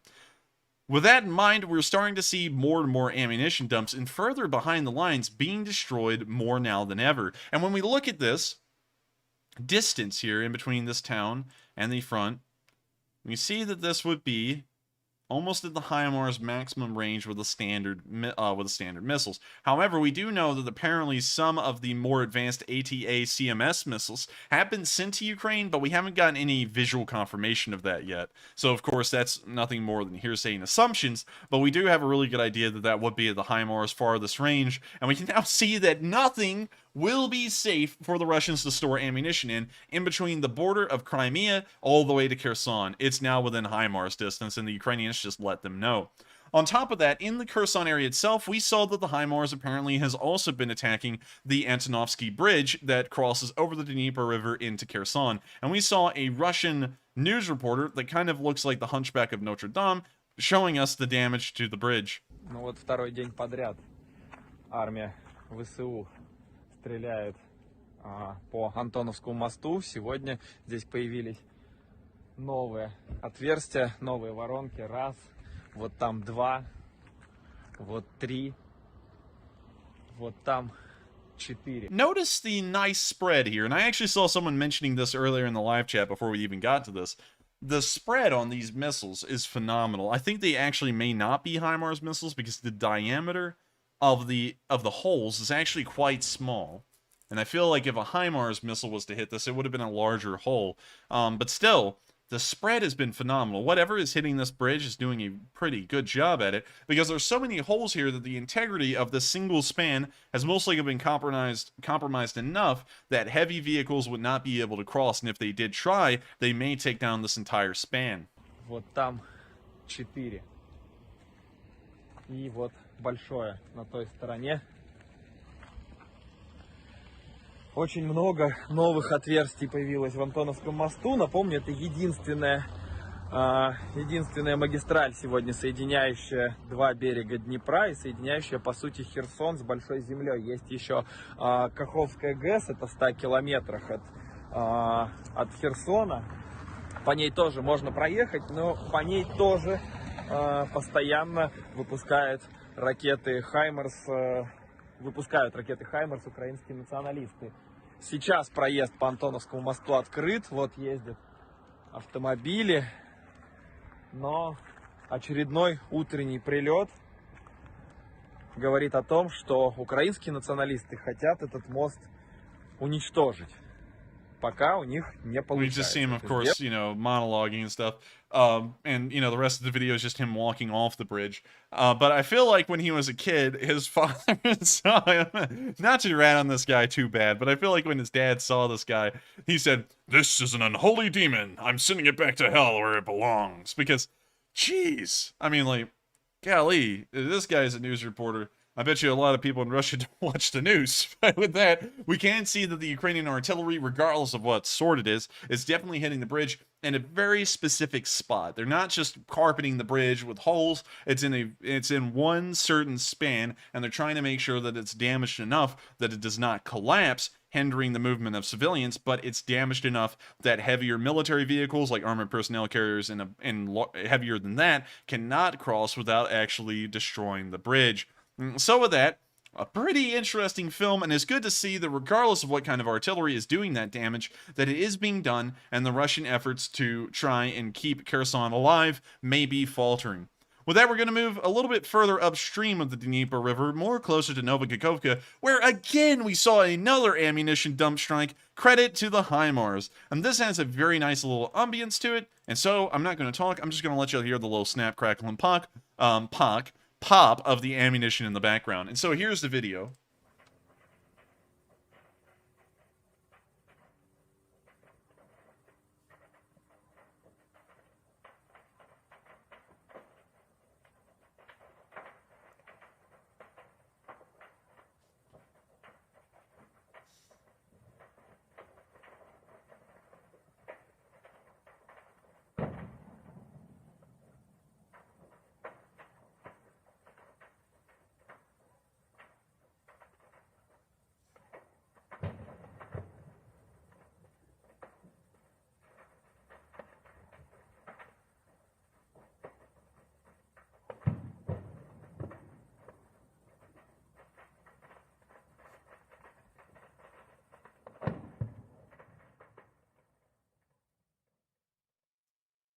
A nice little video, nice little background sound, and thank you so much to the United States for providing these HIMARS so that way we can hear these nice little snap, crackles, and pops in the background, which helps some people to sleep. Actually, there's a decent amount of people out there who listen to artillery ambience to go to sleep. I'm not one of those people, but I have noticed that on YouTube that a lot of people, like millions of views, will be on those ambience videos, and they'll be like, "This helps me sleep," and I'm like, I don't think y'all actually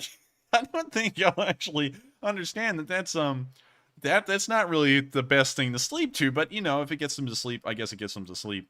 And so with that, that's the end of that little video. And once again, credit to the HIMARS once more for destroying another ammo dump. Moving closer to the actual front lines, we did see today that another MTLB was destroyed, this time, of course, by, from what we can assume, the 28th Brigade, although we're not entirely sure.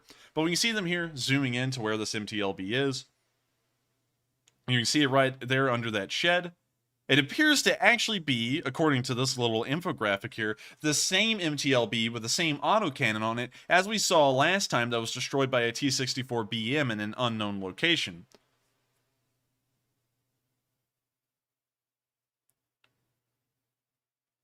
We can now see the MT-12 that the Ukrainians are using firing, and then the shell slams right into the top of the shed, through it and into the MTLB, then destroying it.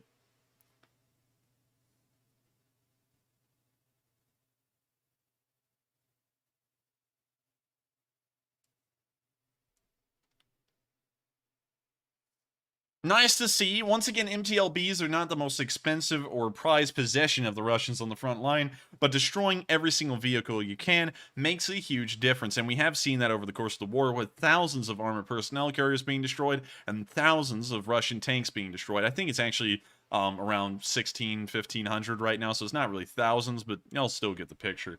With that, we're now going to be moving on to the actual front lines itself, where we have two bits of news, one in the north and one closer to Kherson. Starting off in the north, we did see the 28th Brigade certainly hitting an ammo depot on the front. This is not a HIMARS strike, this is apparently a conventional artillery strike, but once again, this is the 5th ammo depot of the day that has been destroyed over the past 24 hours.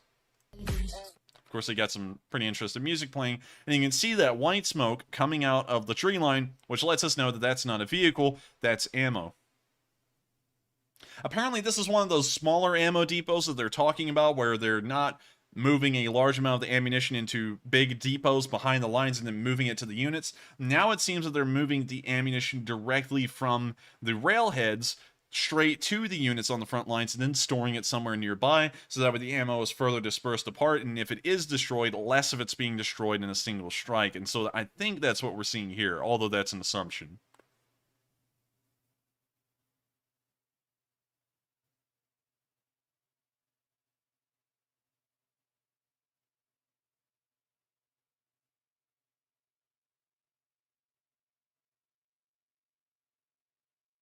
The ammunition continues to burn, and we can see a couple of artillery strikes still coming down, making sure to finish off the small ammunition cache in the woods as best as it can.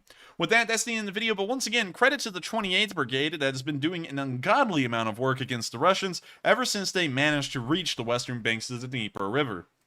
With that, we're now going to be moving out of the northern area of the Kherson front, and we're now going to be moving further south towards Kherson city itself, where today we saw a Russian loitering munition in use. Of course, we try and include footage from all sides if we can confirm that it seems authentic, and this seemed somewhat original. It didn't seem like it was heavily edited, at least from my original viewing, and so let's take a look at it, and let's see what it shows. We can see here what appears to be... Can't really tell you for certain. I think it may have been a vehicle, but not really certain. The footage is rather grainy. It does look like a vehicle. It looks like maybe a BTR 60. I can't really tell you for certain, though, because it looks kind of like a large blob. It doesn't really look like a specific vehicle.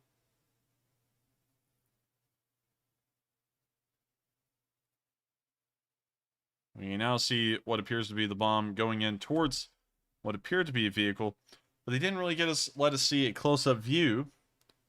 It looks like it slammed somewhere near the supposed vehicle, but I can't really tell you for certain. We can see a soldier running off, and we can now tell the footage has been highly sped up. And now we see some burning, and so I'm going to assume, based off the black smoke, that that was some kind of Ukrainian armored personnel carrier, maybe a BTR-60 that has been hit and is on fire. We couldn't tell if there were any casualties, however. The crew may have been outside of the vehicle, and the vehicle was parked there. But it's one of the few times that we've seen a Ukrainian loss on film. We can now see another bomblet come in, this time near a convoy of civilian trucks, it seems, which may be commandeered by the military. And this bomb has hit a house, but we don't really see any vehicle yet in the video.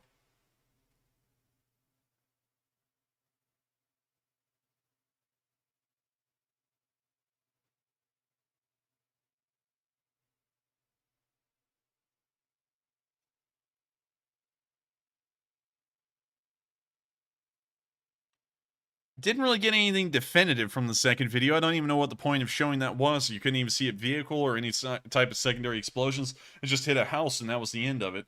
And of course, there goes the Russians just hitting a random house, and then like, oh, look, we're destroying the Ukrainians. It's like, yeah, you're destroying Ukrainian people. But with that, that's the end of the video. Not really a lot to see. They destroyed a BTR-60, which, you know, while, of course, the Ukrainians always destroy Russian armored personnel carriers piecemeal as well, you know, one at a time, like an MTLB here and there. These are not really war-winning losses, and considering the infrequent amount that we see the Russians destroying Ukrainian vehicles, I would say that that's a pretty rare occurrence, and it's not really showing that they're taking heavy losses. With that, we're now going to be moving out of the Kherson area, actually, and before we move on, let's talk about the actual situation here. Right now, and I was kind of debating whether I'd say this or not, because it kind of sounds like something else, and I'll kind of explain why I'm on the fence of saying this.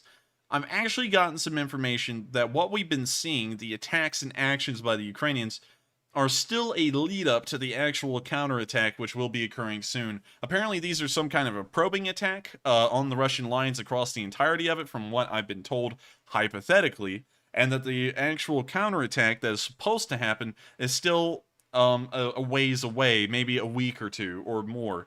I'm not really sure about that, though, because honestly, and that kind of has the same narrative in my head as the Russians saying we haven't yet begun to fight, and I'm kind of on the fence about that, because I don't know if the Ukrainians actually conducted their full-fledged counterattack now, and they're, you know, they're ongoing, and that's that, or if these are probing attacks. And so we're going to wait for more information to come out on that, but I wanted to share that with y'all so that way y'all knew kind of the debate I'm having in my head in the background, because I don't want to say that with certainty, because then it kind of sounds a little odd. So we're going to keep an eye on that and see if that is the case. And if we do see a much larger counterattack happen in the future, then we will say this is the actual counterattack. What we thought was the counterattack were probing attacks that were somewhat larger in size, but of course not the main event of the show.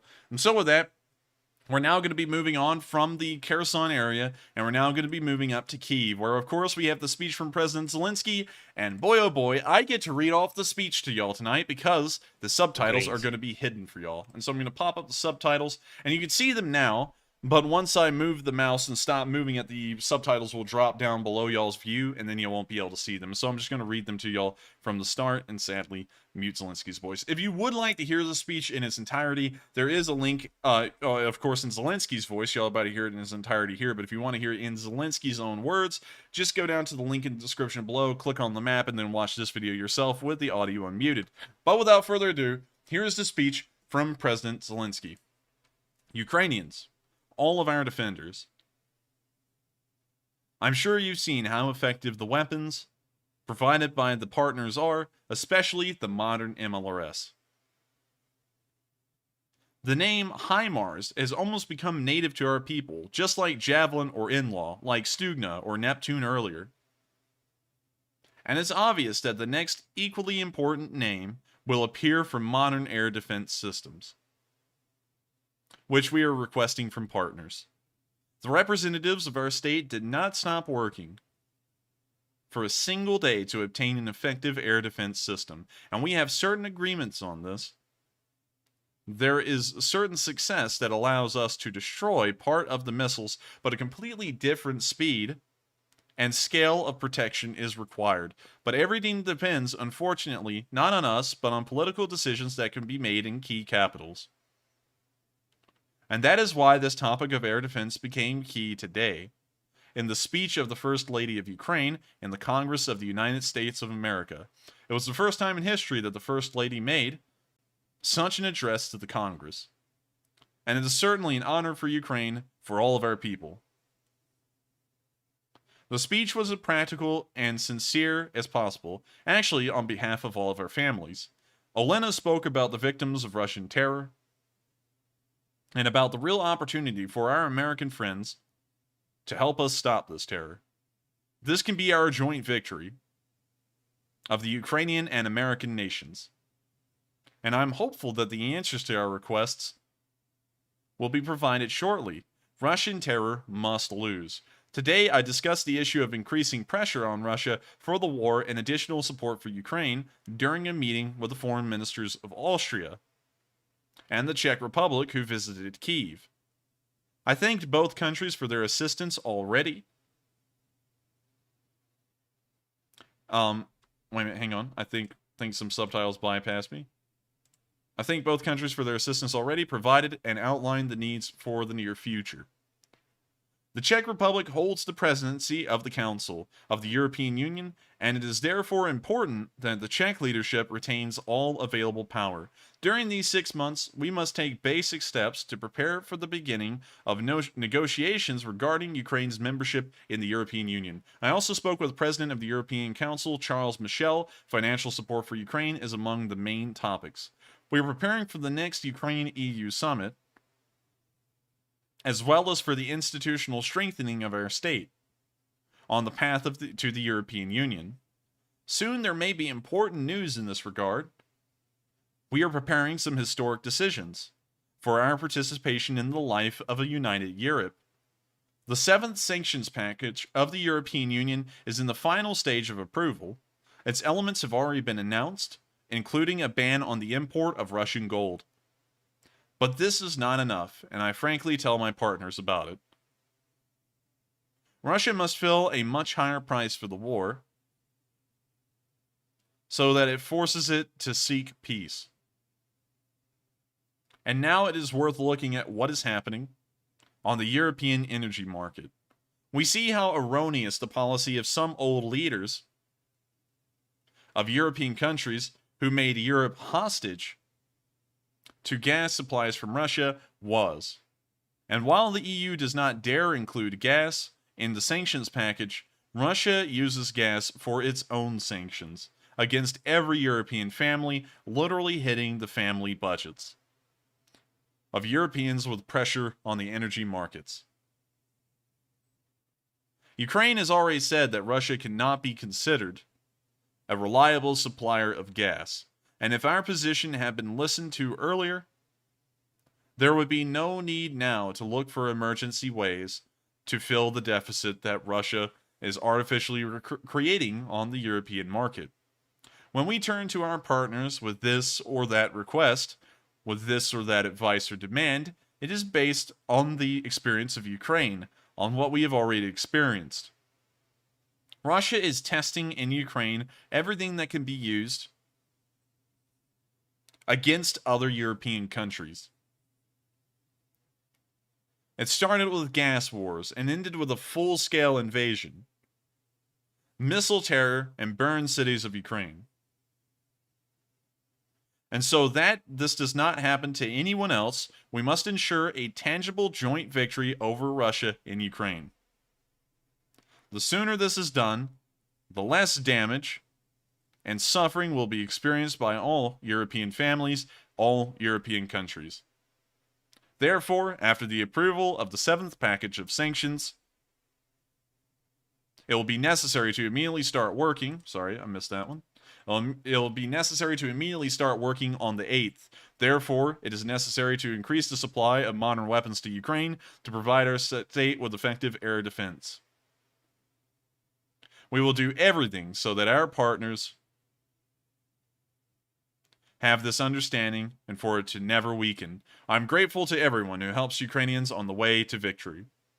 I'm grateful to everyone who defends our country. Slava Ukraini. And with that, that is the end of President Zelensky's speech here on day 147. I hope y'all enjoyed me reading it. I know that that's out of the norm. Sadly, we haven't been able to get a normal subtitled one for a while now.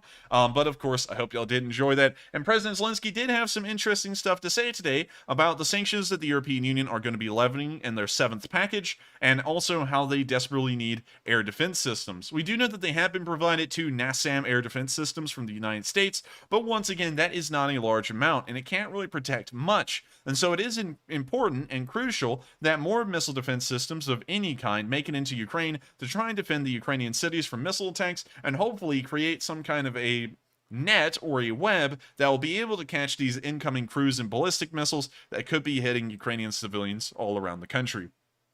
With that, we have now reached the conclusion of tonight's news. Thank you all so much for watching. Once again, if you were here for the news alone, please make sure to subscribe. We do run these streams every single day of the week, except for Mondays at 10 p.m. Eastern Time.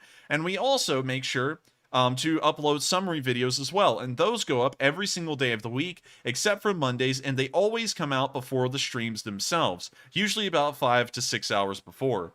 And so with that, thank you all once again. And if you did throw in a super chat, and if you did ask a question, do not worry. If you ask the super chat, all of them always get answered. And we also go through as much efforts as possible to make sure we can answer as many of the live chat questions as we can. And so with that, what do we got, Matthew? All right, and moving into our final question segment of the night, we have a $100 donation from Sylvester the Cat, who says, we appreciate both you and Enforcer Matt's hard work that you put into the stream. The Enforcer is the walking encyclopedia. You should write a book about this time in your life and the experience. Remember that writing a book is the first step before running for president. Well, thank you so much for the support, Sylvester. And thank you for the big compliment. That's actually one I get a lot from my family, is that I'm a walking encyclopedia. And that was kind of tested last night when someone was like, what does the graveyard shift mean? And people started asking me about common phrases that are thrown around a lot. But once again, I'm not a be-all, know-all. You know, a lot of people say I'm a walking encyclopedia. A lot of y'all hold me in high regard. But I always want to make it clear that there is never such a thing as an all-being, all-knowing person in this world, and I'm certainly not going to be the one who ever steps up to claim I am the first. I know a decent bit, but I don't know a lot, and sometimes, well, a decent amount of the time, whenever I'm certainly wrong, I'm always more than happy to admit that. But I thank you so much once again for that kind little compliment, and maybe I will try and write a book in the future about my experiences. You know, of course, Matthew may actually have a little bit of a joke about a certain group of people, you know who I'm talking about, Matthew, that writes books a lot and is always pushing them. Yes. But of course, thank you so much for the support, and I will think about that in the future, long after this war is over, and talk about all the incredible things we all did together as the Leaf Spring Army, all of the incredible things I was able to do, like, of course, meeting Operator Starsky, and we're going to be bringing on even more guest speakers this upcoming Sunday, and just a whole bunch of other crazy things that have happened. It's been a very interesting part of my life. So far, it's been the part I'm the most proud of, because never before have I done something this large. I've always done interesting things, like playing the bagpipes. I was actually the first official bagpiper in the JROTC's history of like 100-something years, and stuff like that. That's cool, but that's not really big. And so it's really cool to be doing something this big and actually making a difference over there in a small way.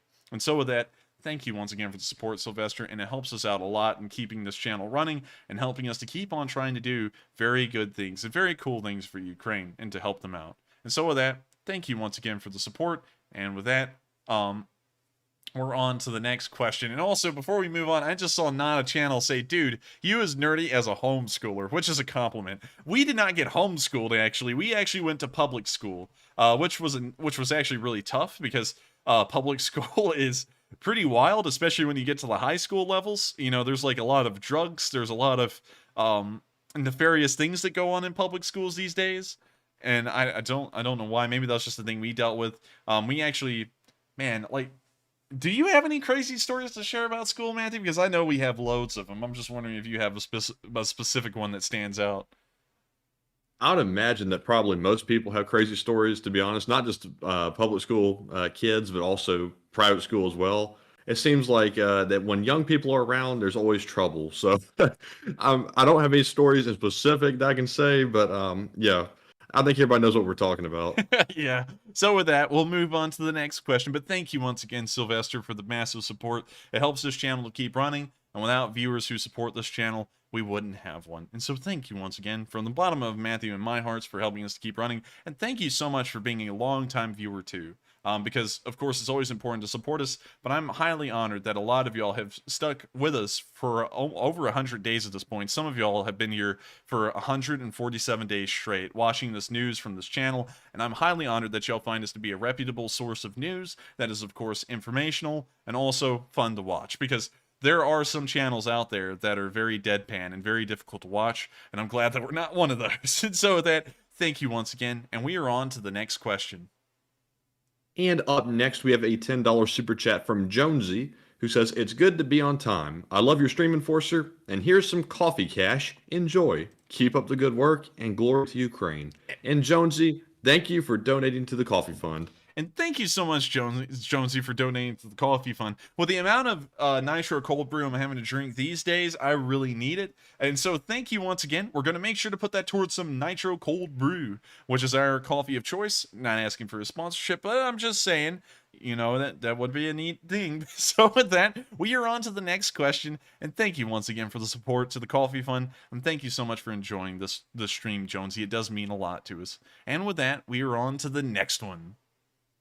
And next up, we have a $10 super chat from Fuzz the Cat, who said over multiple super chats, Fuzz the Cat.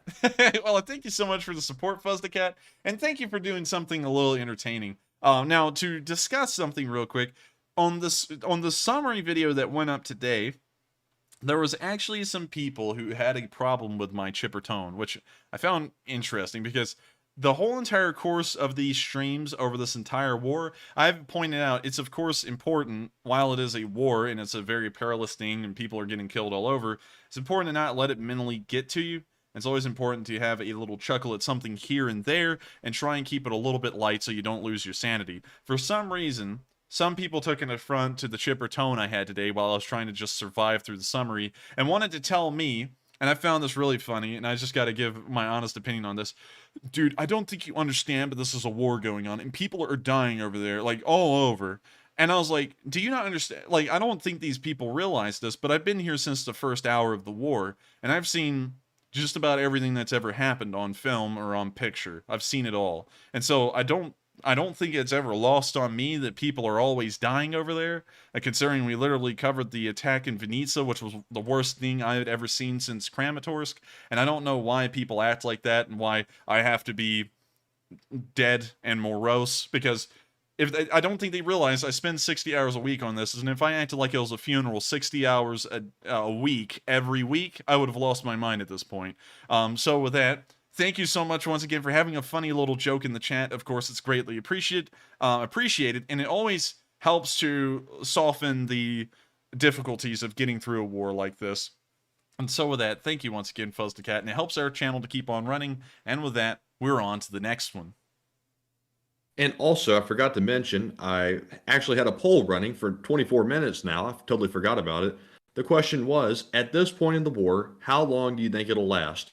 60% of you said that it'll last a few more months, and 38% of you said a few more years, and only a mere 3% said it'll last a few more weeks.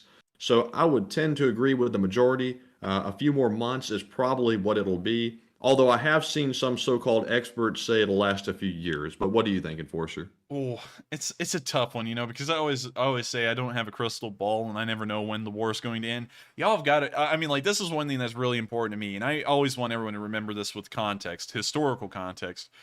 Everyone has always thought the war will end soon, and everyone's had that mindset through every war. In World War II, when the Germans invaded Poland, the British and the French got at the Maginot Line, and of course set up defensive positions there, and started singing songs about they were going to hang out washing on the Siegfried Line, which was the German counter to the Maginot Line. And they thought the war was going to be over in 1940, and they thought it was going to be over within months. And then look how long it lasted. It lasted another 5 years from there. And so, and on top of that, World War I as well, you know, everyone went into World War I with the idea it'll be over by Christmas. And then that's why you got the Christmas truce in 1914, because they were still there. They're like, hey, the war's probably going to end soon. Let's just go out and play football in the middle of the trenches. But that was really just the British and the Germans. The French and the Germans hated each other. They have a long history at that point of hating each other, and so they didn't do that. But the British and the Germans did. And so everyone always has an idea that it's just going to end soon. It'll just be a few more months and it'll be over. And I would tend to believe that there is some indications that may be the case. It may be over within a few months, but at the same time, it could go on for years. We never really know. And also the other thing is that I cannot stand goobers that sit there these days and go, oh, if it lasts years, it's going to be a never-lasting war. Who in the world gave anyone the idea that a war that lasts a couple of years is a never-ending war? If we had that mindset going into World War II, we would have signed some kind of a peace agreement with the Japanese after they bombed Pearl Harbor and we were in the war at the Battle of Midway. In World War I, we would have gone into World War I and said, you know what, we're going to leave. And in the middle of 1918 left. You know, there's so many instances where that doesn't make any sense. Wars last however long they have to last. And you can't sit there and give up in a race of in an endurance race, you have to keep going. Because this is how you actually win. You have to outlast the other side. You have to outlast your rivals. And so you have to make sure, the world has to make sure that while this war does drag on, fervor may drop off, but the support cannot die. Because if the support dies, our side dies. Ukraine will die, because they are relying a lot on Western support. And so I hope that does kind of address the poll in a way. And while it may last a few months, or it may last a few years, we always have to make sure that we're supporting Ukraine with arms and weapons, so that way we can make sure that the war carries on. And of course, the Ukrainians survive, and the Western world can make sure that Ukraine is able to join us. And so with that, we are on to the next question, and I hope that kind of answers the poll in a pretty good way. Yes, and next up we have a $50 super chat from Stephen Mintier once again, who says, "Thank you both for what you do. Slava Ukraine and Slava President Zelensky. HIMARS for the win." And thank you so much, Stephen, for the support. And also, I thank you so much for enjoying what we do. I was sitting there making sure to read your comment because it actually popped up on my screen. But yes, I thank you so much for enjoying our stream. We try our best to make sure that it's informational and entertaining. Sometimes just like the tiredness gets to both of us. Like Matthew won't admit it as much as me, but sometimes he's over there dying. But we always make sure to keep this thing running. There's no breaks on this train, and for 6 days a week, every week, we're going to keep this stream running. And I thank you so much for enjoying that, appreciating it, and helping us to keep on doing it.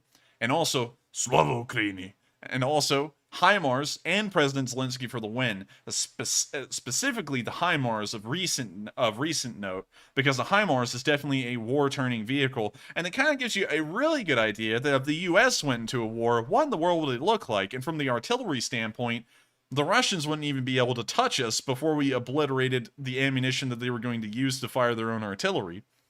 And it kind of gives you an idea of what a war in between Russia and the United States would look like, at least from the artillery aspect. And so with that, thank you so much once again for the support, Stephen. I hope that does address your question. And with that, we are on to the next one. But thank you once again. And also, I was just reminded by a viewer to remind all of you to please hit the like button. I see we're up to 2,000 likes, and we appreciate it when everybody hits that like button because it tells YouTube we're doing a good job. So thank you very much for hitting that like button. I know some people get really irked when we say smack or smash the like button, so please hit the like button. But moving on to the next super chat, we have a $20 donation from Gary Robbins, who says, "Slava Ukraine." And Gary, Slava Ukraini. And thank you so much once again for the support. It helps us to keep running, and I'm glad that you do enjoy the show and want to see us keep on going. So thank you once again, and with that, we are on to the next question. All right, and moving on to the next one, we have a $10 super chat from Jungle Jim AB9AB, who says, "What is the battle damage assessment regarding the HIMARS missiles versus the Antonivka Bridge, if they were actually used here?" It's kind of tough. I don't think they were used there because the diameter of the holes through the tarmac of the bridge were somewhat small. And so I don't think that they were necessarily used there. We also know that the HIMARS missiles have a decent amount of explosive filler. And so I feel like they would have caused a lot more damage than what we saw. And so I think that there may have been an M777 that was hitting the bridge. But the damage that we're seeing is suggesting that the Ukrainians aren't wanting to outright destroy the bridge, but they're wanting to make sure that its structural integrity is weak enough that heavier vehicles cannot cross. And when I say heavy, I wasn't thinking about this earlier, but that may also include supply-laden trucks trying to cross the bridge, which I didn't think about until after I stated that. And a truck laden with supplies can weigh close to 8 tons, sometimes up to 9 or 10. And so a 10-ton truck trying to cross that bridge with the tarmac looking that bad may not be able to cross. And so with that kind of artillery spread on that specific span of the bridge, they may have knocked it out from being used by the Russian army at all in any meaningful way. And so I think that's kind of what we're seeing on the Antonovsky Bridge. I'm, once again, I could be wrong. That is an assumption, but I'm leaning more in the direction of the Ukrainians are trying to keep the bridge intact, where a car can cross over a normal car, but at the same time, heavier military vehicles of any sort could not. And so with that, I hope that does answer the question, at least in a way, and I thank you once again for the support. And with that, we are on to the next one. And next up, I want to give a shout out to WL for putting in a $10 super chat without a comment, but thank you very much for the support. And moving on, we have a $10 super chat from William Allen, who says, speaking of HIMARS, I hope you have the video of the strikes on the bridge near Kherson. The shot pattern is amazing. They could shut it down without dropping a span. I think, actually, that was the comment that I was talking about earlier, and I thank you so much for the support and bringing that up. And also, I didn't have the actual video of the impacts on the bridge, but we did see the ensuing aftermath of the damage to the actual span itself, and we could see that it was definitely very accurate, and it was trying to target that one specific area and make sure that it could not bear a large amount of weight. And so in that regard, we did see that. The Ukrainian artillery is deadly accurate. We don't know which artillery system did that, but still, great work by them. And I hope that that does deny the bridge from being used by the Russians for a long while. And then that the Russians try and get around that, skirt around the issue, and try and, maybe build something over the damage span. The Ukrainians could, of course, just then start to blow out spans across the bridge and just knock the whole thing out. So with that, thank you once again for the support. I hope that does address the question. And we did see the ensuing damage, which was definitely a piece of work. And so with that, we're going to move on to the next question. And thank you once again for the support. And up next, we have a $10 super chat from JK, who says, I would like to see a poll. How long will the war last? Weeks, months, or years? And JK, I did see your comment earlier, and we did run that poll, and the majority said it would last months. And with that, I hope that does answer your question. We did run that poll, and it was pretty close to what I was assuming it would be. And I would like it to, of course, just to summarize again, I would like it to last only months, but then again, I could also see it going for years. And so with that, we are on to the next question. And thank you once again for the support, and I hope you enjoyed seeing that poll running. Yes, and thank you very much for your support. And moving on, we have a $10 super chat from William Mitchell, who says, Enforcer, another reason that they're hitting only a small portion of the bridge is so that it will still be structurally sound for when they cross it themselves with a bridging vehicle. Well, I wasn't going to say that on stream. That's kind of what I was leaning towards. The one span being destroyed, I said they're most likely going to try and use it for themselves. But I wasn't going to say that they were going to use a bridging vehicle, because that could be giving away something that the Russians might not think about. At the same time, the Russians might also be thinking about using a bridging vehicle, which is what I was kind of referencing earlier when I said the Russians might try and find a way to get over that damage span, and then the Ukrainians could just start knocking out multiple spans across the bridge and just make it unusable.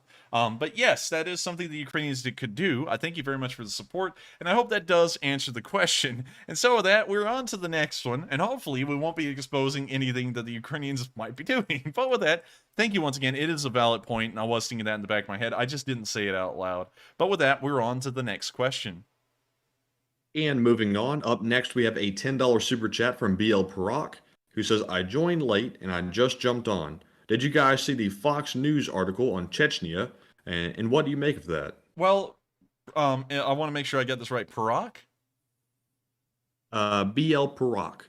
BL Parak, I actually take a good amount of pride in saying this, but I don't really watch or read anything from CNN, Fox, MSNBC, CBS, or any of the major news organizations here in the United States, because they don't have a single shred of integrity in them or fact.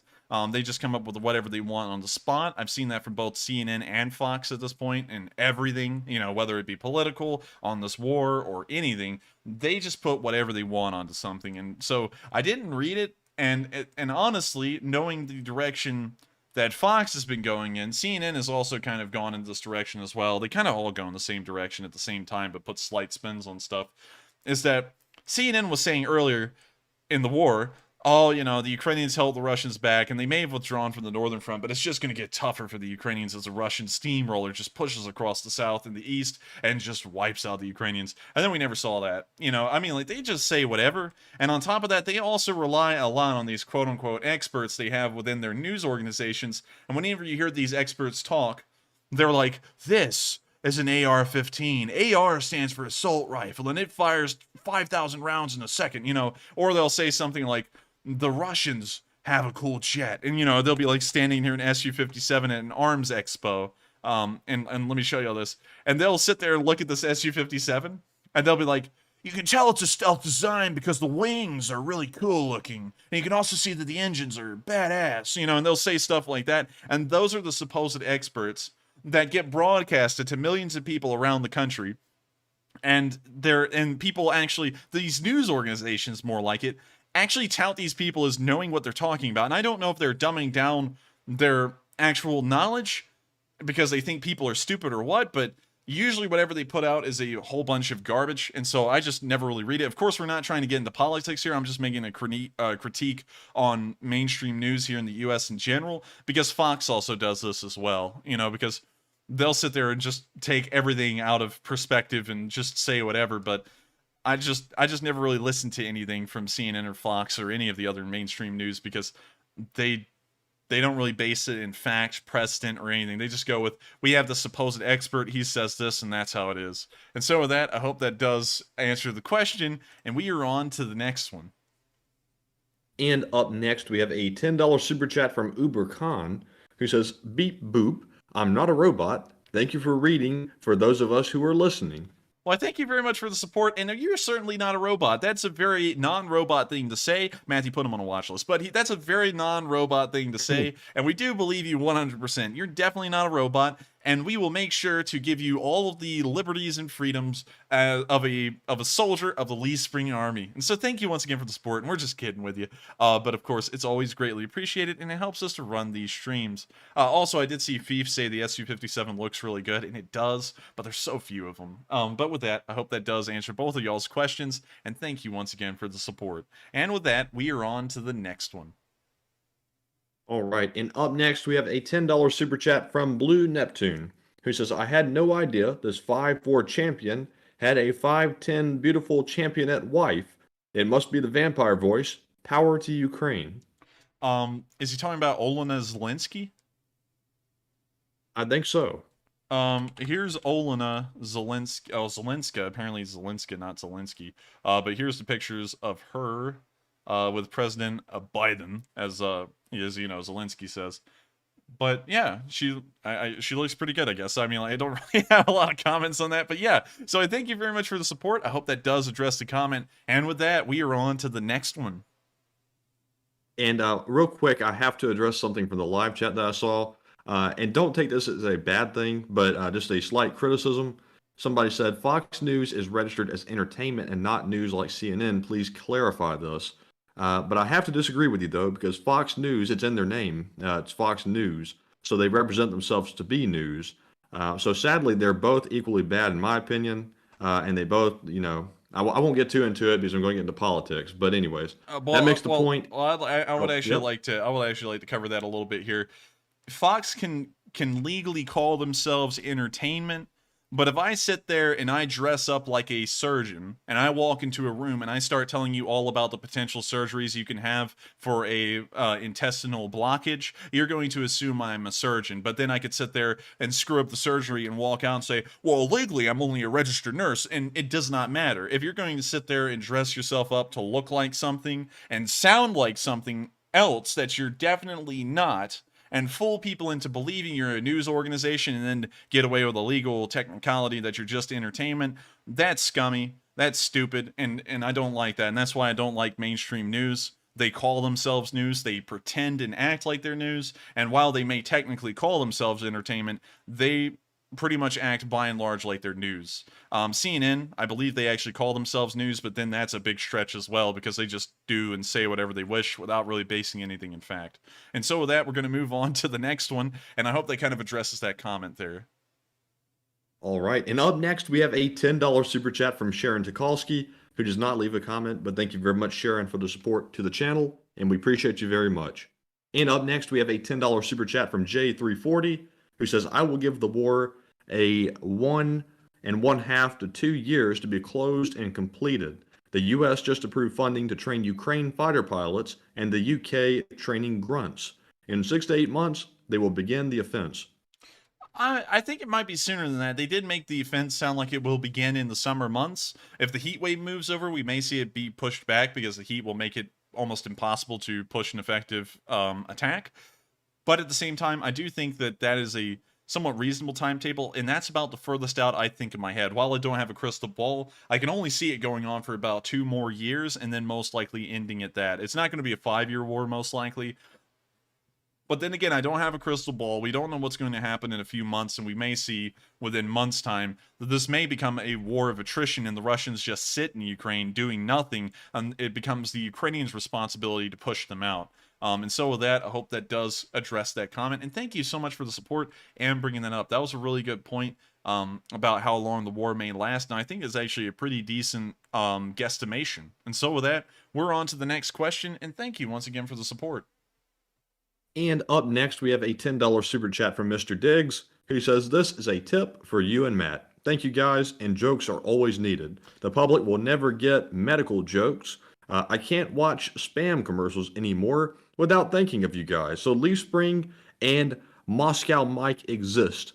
Thank you." Well, I thank you so much for the support, and I thank you for enjoying what we do on here and all the jokes we've had. And it is always cool to know that we have a lot of inside jokes of our own. Like, there used to be Seinfeld, and I used to talk about that a lot, but, you know, we kind of moved off of that. And then there's Spam and Mr. Lunchtime and Coffee Funds and the Lee Spring Army. There's so much that we've come up with over these streams. We almost have a culture of our own in here now, which I think is really cool and really unique. But I do thank you so much for the support and for helping us to keep on running these streams, so that way we can come up with more cultural aspects of this channel. And so with that, we're going to move on to the next question. And thank you once again for the support and enjoying this channel and being a longtime viewer. And with that, we are on to the next one. And up next, we have and real quick, folks, I know we got on the sort of channel talk there for a moment between Fox and CNN, but let's please keep politics out of the chat. It always has a way of sort of getting into that arena for some reason.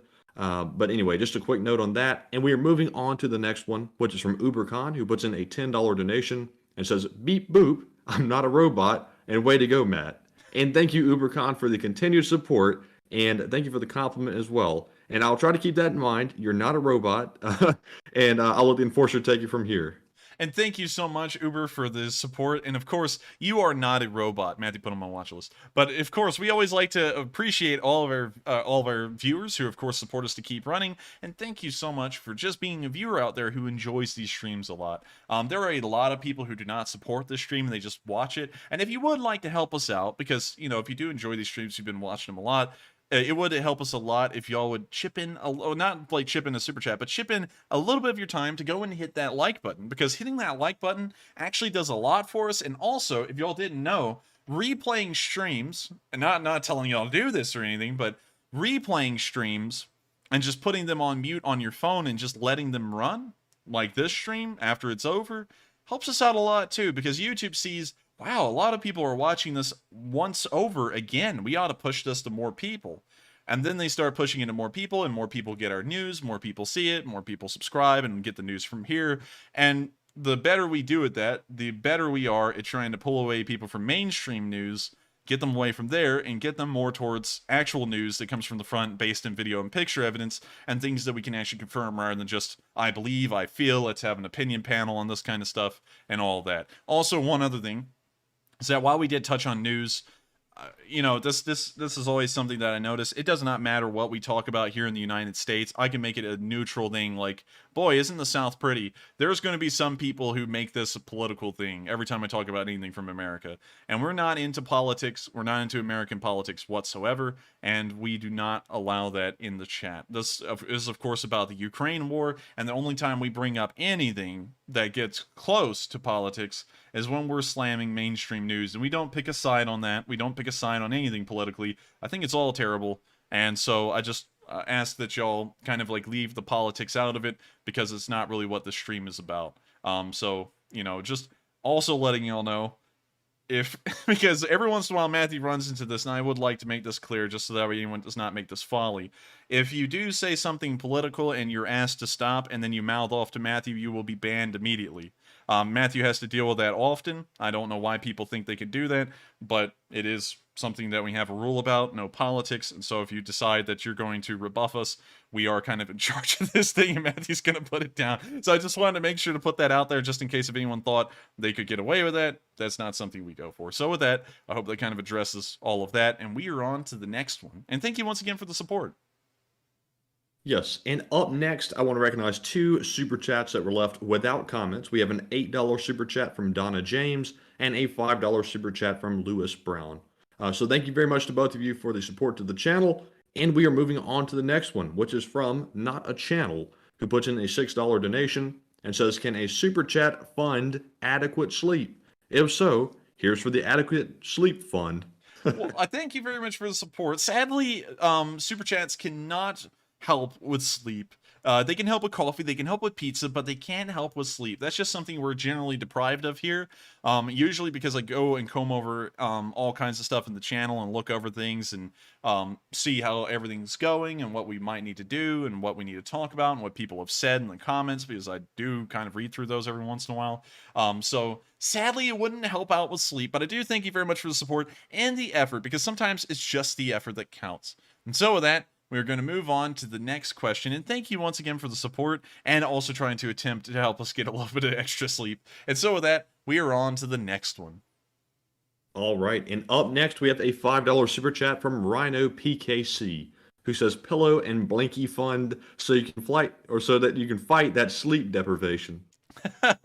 Well, thank you very much for the support. I do have a pillow and blanket, but I will make sure to get a second one. There's no such thing as there's not enough pillows and blankets. But of course, I thank you so much for the support. It looks like we're starting to get a new fund here, Matthew, which is the sleep fund. And of course, I thank you all so much. But sadly, nothing I don't think will ever be able to fix the sleep deprivation issue. But I hope that does address the comment. And thank you once again for the support. It does help this channel to keep on running. And of course, it's a nice little joke that everyone always comes up with a new fund here and there. And so with that, we're on to the next one. And thank you once again for the support. And up next, real quick, let me grab this bot. There we go. Up next, we have a $5 super chat from VMan29397, who says Ukraine lost 75% of its navy in 2014, yet has defeated the Black Sea Fleet. By the way, someone should make a YouTube video of Russian army and media versus real life. That's a pretty good idea. I like the idea about the Russian army's like videos and then real life kind of being compared side by side. That's actually a pretty cool idea. But about the Black Sea Fleet, could you reread that part from start to finish where he was talking about the Black Sea Fleet? Yes, he said Ukraine lost 75% of its navy in 2014, yet has defeated the Black Sea Fleet. And by the way, someone should make a YouTube video on the Russian army and media versus real life. And that's actually, and now to address that first part, that's actually a pretty good point. The Ukrainians didn't really have a navy to start with, and then of course they lost 75% of it when it was seized at the port of Sevastopol, because the Russian Black Sea Fleet was based there, surprisingly, during that time, and also most of the Ukrainian navy was there as well. And so when they began the annexation of Crimea, they just seized most of the Ukrainian navy, including their only submarine. So that's actually an interesting little thing to point out. And it's also pretty funny to point out that even without a navy, they've managed to destroy a decent amount of Russian ships, including the flagship of the fleet, the Moskva. And so I hope that does address the comment. And it is kind of funny and ironic in a way that that's how everything's turned out. And imagine if the Ukrainians had a navy, how it would have turned out then. And so with that, I hope that has addressed the question. And I thank you so much once again for the support. And with that, we are on to the next one. And thank you once again. And up next, we have a $20 super chat from Brent Haynes, who does not leave a comment. But thank you very much, Brent, for the support to the channel, and we appreciate you enjoying our streams. So moving on to the next one, we have a $10 super chat from JK, who says, on behalf of Jerry S.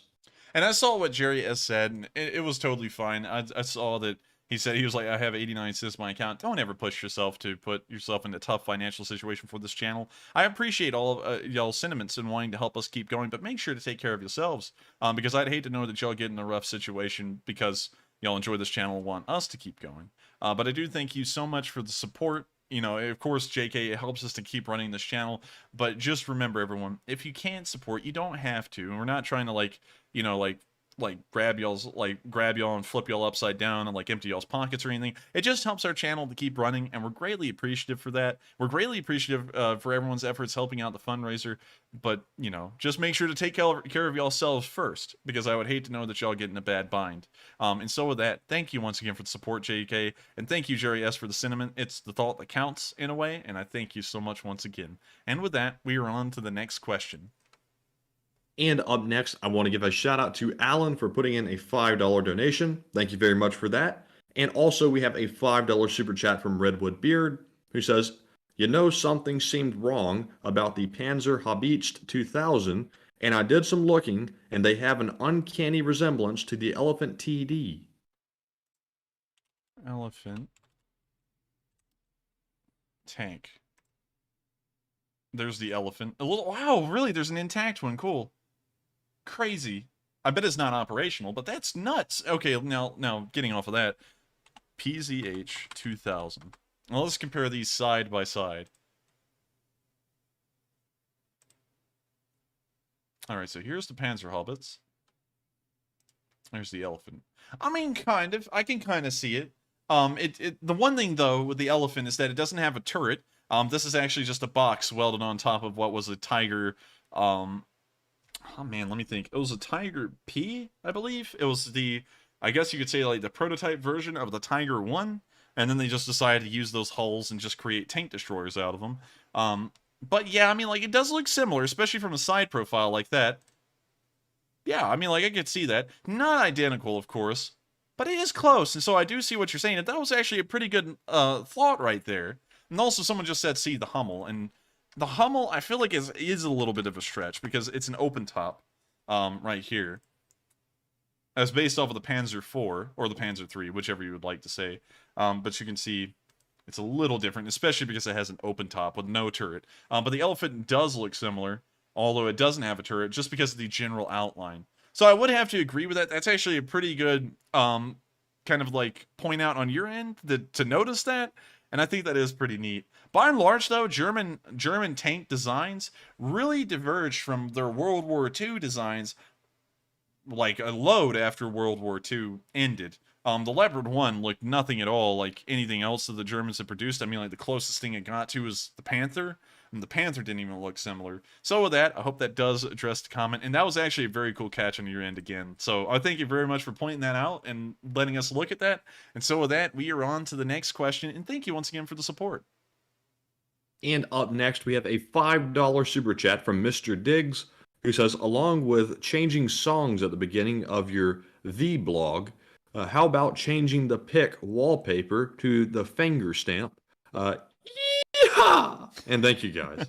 Well, and thank you very much for the support and the good idea. And just in case if y'all were wondering, I have been thinking about that, and I was actually looking around in Illustrator today to try and maybe do something like that, and maybe give us some ideas for merch in the future. Because one thing I've always been interested in is it's not really, you know, not getting political or anything, but there are aesthetics with certain groups, and there's always been an aesthetic with radical ideologies like communism and fascism that have always been interesting with the propaganda posters. And we were thinking about maybe trying to make something similar to that, or make like one of those paintings where it like makes everything look epic, and make everyone in like the poster or the painting an enforcer, which I thought would be just really cool and kind of funny. Like, for example, World War I Memorial.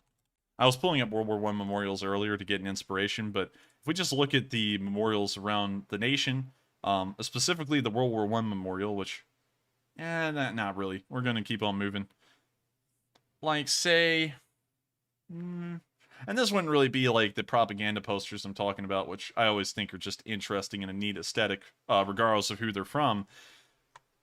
Yikes, it's hard to find, but here's the cenotaph in Britain, and you can see all of the statues of the British soldiers here that served in World War I. Slightly different than the American uniform, actually really different, but still the general outlines there, and all you'd really have to do to these is to change the faces to gas masks, where their gas masks are actually on, because the British use the exact same kind, and we could come up with a cool poster that made it look like enforcers or something like that. I've been thinking about that, so it's been something in the back of my head. I'm thinking about maybe having images that change out and maybe making something like posters that you can put up in your room. I also saw someone bring that up earlier. They're like, man, I wish we could put a poster up in our room, you know, for like the enforcer. And that's something that could head in that direction too. And so, oh, wait a minute, that's a really cool one. The Canadian World War I memorial right here. That would be a cool one to make everyone in it an enforcer, because that would just be neat. So with that, I hope that does kind of address the comment. And thank you once again for the support. It helps us out a lot. And it helps us to keep on dreaming big, kind of like with this stuff here. And so with that, we're going to move on to the next one. And thank you once again. I actually see a decent amount of people getting behind that idea and thinking that that would be a pretty cool one. So we'll look into it. And with that, we are on to the next one.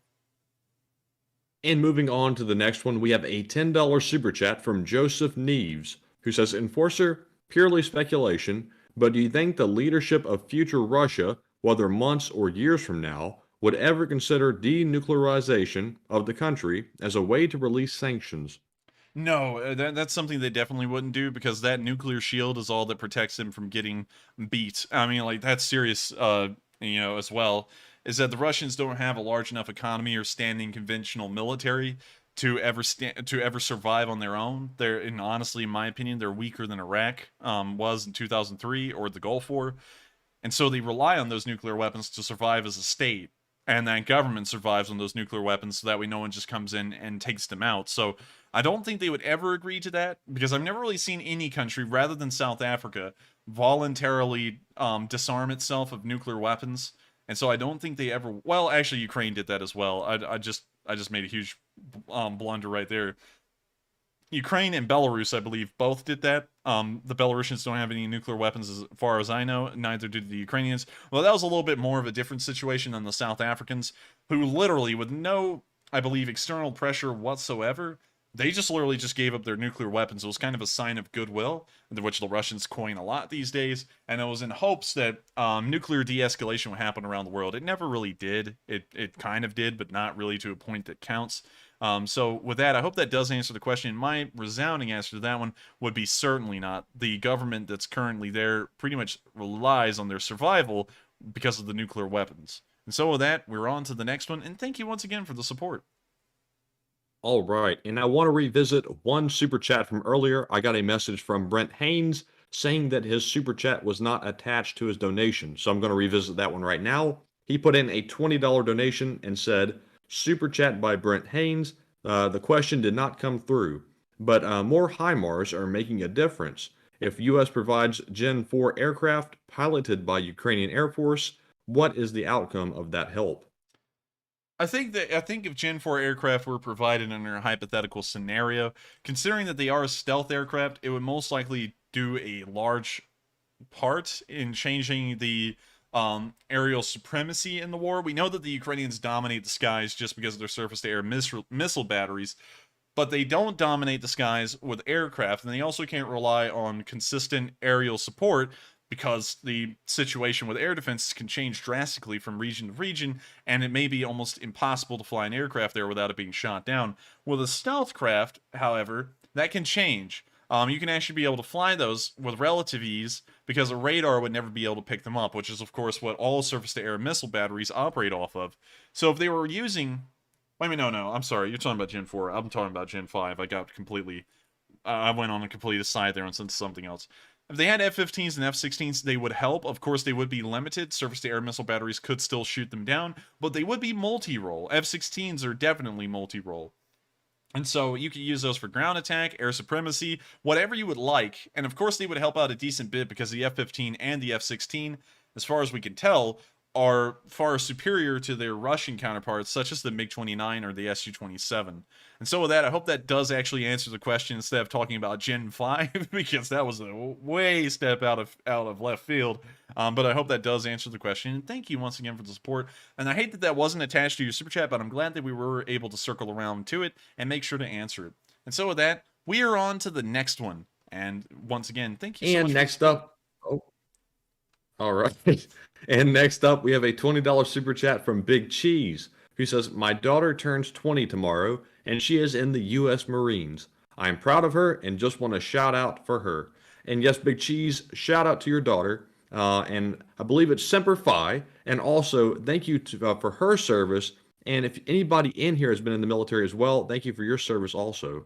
And also, I would like to give a shout out to your daughter as well, Big Cheese. Happy birthday to you. I know it's an early birthday, but still would like to give out a happy birthday. And I think that it goes without saying, and I bet you're pretty proud of this, Big Cheese, that the United States Marine Corps has the best dress uniform out of any branch of service in the military. The Army is trying to make a resurgence with those pinks and greens, but I don't think those are the standard dress right now. I think those are kind of a iffy thing, like you could, you can't, but We have seen a bit of a resurgence of them. General Milley has been wearing them a decent bit whenever he's seen in public. But I do think it's kind of a return back to the golden age of Army fashion back in the 40s and the the 30s and the 40s. That's kind of the by and large cut of the uniform that they had. But the U.S. Marine Corps, even at that, even with this uniform out, has always had the best dress uniform ever. The dress blue. And it's just wonderful looking. I mean, like, there's no way that a black uniform has never looked sharp. Any uniform that is solid black always is captivating to look at. It looks very clean, well turned out, very smart. And also on top of that, it looks like the tunic is largely inspired off of a World War I tunic. Now, that's the one that I wear in the Enforcer picture. And I was just looking at this because the World War I tunic also has these seams that go down to the pockets, much like that. And it also has that high collar where you can put discs on it. You can see the Marine Corps anchor, globe, and eagle on the collar right there. But you can also do that with a World War I tunic as well. And it looks...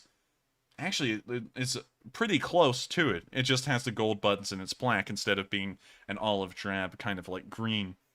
But of course, y'all know that I'm a huge fashion nerd when it comes to the military. I think that the military should always look smart and well turned out, and these kinds of uniforms would, of course, make anyone sign up. It was, of course, a dream of most kids, including me for a short while when you're really little, of joining the Marines because they just look the coolest. Their uniforms are the best, and also the Marines have an impressive and rich military history to back up the sharpness of their uniform. Their sharpness in combat cannot be, I guess you could say, contested, all the way back to the shores of Tripoli, which is actually kind of an interesting story. As far as I remember the story correctly, the shores of Tripoli in the U.S. Marine Corps hymn is not actually about the shores of Tripoli in World War II. It's actually about the shores of Tripoli in 1802 when the United States went to war with the Berber pirates, which pretty much controlled the coasts of North Africa. The USS Constitution sailed into the harbor of Tripoli. The Marines disembarked from the ship, caught fire to all kinds of stuff at the harbor, caused hell and chaos, and the USS Constitution went rolling back out of the harbor, well, sailing back out of the harbor with the Marines now on board, and just started firing at everything that was within the harbor. A really crazy story. Hopefully I got that one correct. But of course, a happy birthday to your daughter, a happy 20th birthday, and I bet you're very proud that she is a Marine, one of the best in our country. And with that, we are on to the next question. And next up, we have a $10 super chat from Tito McLovin, who says, Enforcer, compare the Panzer Haubitze with the U.S. canceled XM 2001 Crusader. United Defense was the prime contractor. General Dynamics, the major subcontractor, must have sold it to the Germans.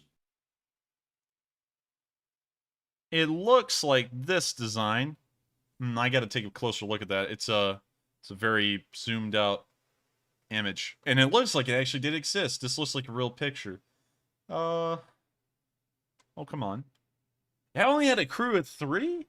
Wow, they must have had a lot of auto loading happening inside of that thing. The Crusader's experimental liquid propellant system was replaced by a more traditional solid propellant bag.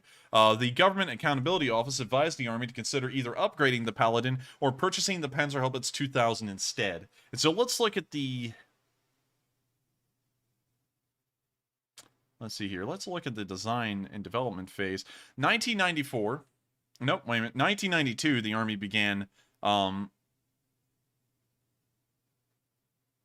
The Army apparently began working on this. So, it was 1992, but when did the Panzerhaubitze begin development? So the Panzerhaubitze actually existed before the XM 2001, at least timeline-wise. It was in service even before this thing was coming around to be as a prototype. And so it seems like, on the other hand of this being handed over to the Germans, it seems more like their design philosophies for an SPG kind of influenced us instead. And in fact, when this thing kind of fell short in terms of its accuracy and mobility, according to the Department of Defense, it was given as a solution to the gap to just buy Panzerhaubitze 2000s instead. And that's kind of weird to me, how the United States doesn't really buy foreign weapons anymore, because historically, we were a huge purchaser of foreign weapons. We used to just buy them just all over. I mean, like, if we needed something, we would just buy it. Like, you know, Krag Jorgensens aren't even American, they're Norwegian, but we used those during the Spanish-American War. But still, an interesting point, and apparently, it was the other way around. We were more inspired by the Panzerhaubitze instead of the Panzerhaubitze being inspired by the XM2001. And I actually didn't know about this little SPG until you just told me right there. And so thank you very much for sharing a little nugget of information with us and also letting us take a look at this. But it appears that it was the other way around. And so with that, thank you so much once again for the support. I hope that does answer the question. And with that, we are on to the next one. And up next, we have a $15 super chat from Rabid Squirrel Garage, who says, it's hard to keep politics out of war or even talking about war without politics. And I don't really think so. Because you're never going to hear a general in the military when talking about battle plans going, well, yes, but what about the Republicans saying this or the Democrats saying that? You're never going to hear that. They're going to go, how do we win the war? What's our situation? What is the supplies like? Can we conduct offensives? What about the defensives here? They're never going to really go into the political situation on the home front. All they're going to care about is what's actually developing here on the fronts themselves. And while we do delve into international diplomacy and politics a little bit with the support being sent to Ukraine and what's happening inside of Russia, that's never really a major point of how a war is fought. You know, that's something that's kind of come to be in modern circles, but it should never be the aspect of a war or the military to get involved into politics. Their job is to win a war, and politics is kind of entirely separated from that. And also our analysis is largely separated from that as well, because you can look at these videos, like this firefight video right here that occurred in Kharkiv, and that has nothing to do with American politics or even Ukrainian politics. It's a firefight, and we're trying to assess if it's successful or not. So I understand what you're saying in a way, but at the same time, I don't really see where a war in politics just naturally melds together. In a big picture, maybe. But even at that, to me, it's a little bit of a stretch. But in the actual thick of things, on the actual front lines, I don't see that. So with that, I thank you very much for the support. I hope that does answer the question, at least in my aspect. And also, Stothel, I'll address this.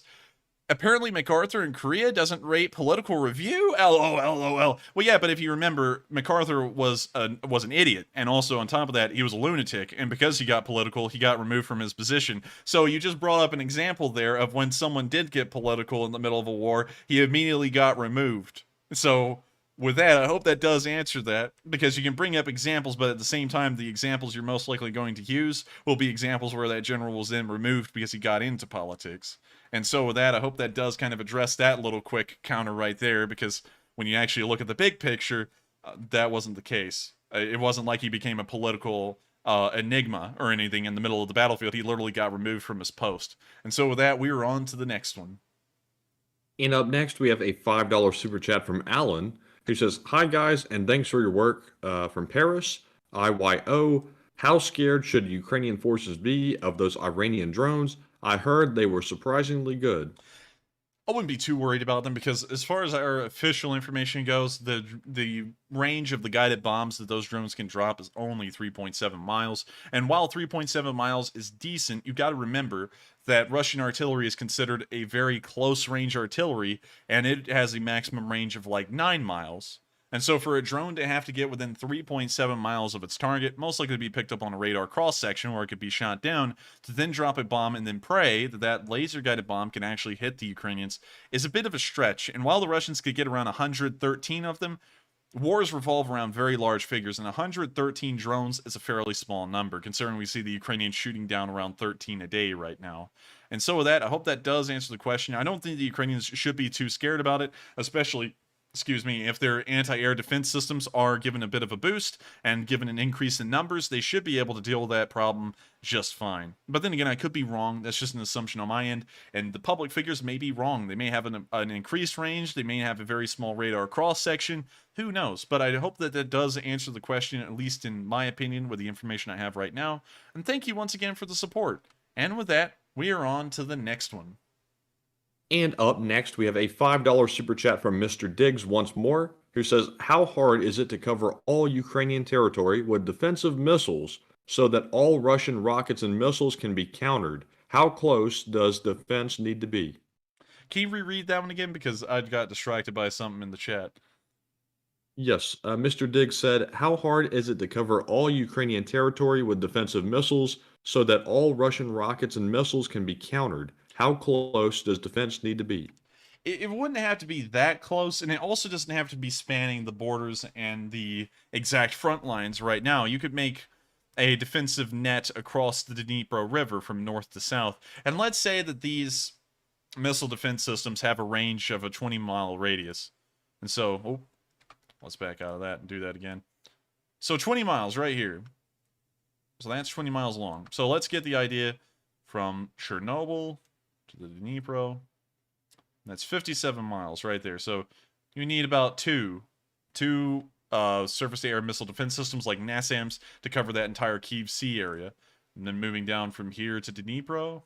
Let's just go with the standard of 25 miles to make it easy to calculate. 250 divided by 25 would be 10. You would need 10 NASAMS to cover the whole length from Kyiv to Dnipro. And then from Dnipro and Kryvyi Rih to Mykolaiv, you would need, oh, they did it again. You would need 100, we'll just round that down to 160. 160 divided by 25 would be around 6. So you'd really need 6 plus 10 plus 2.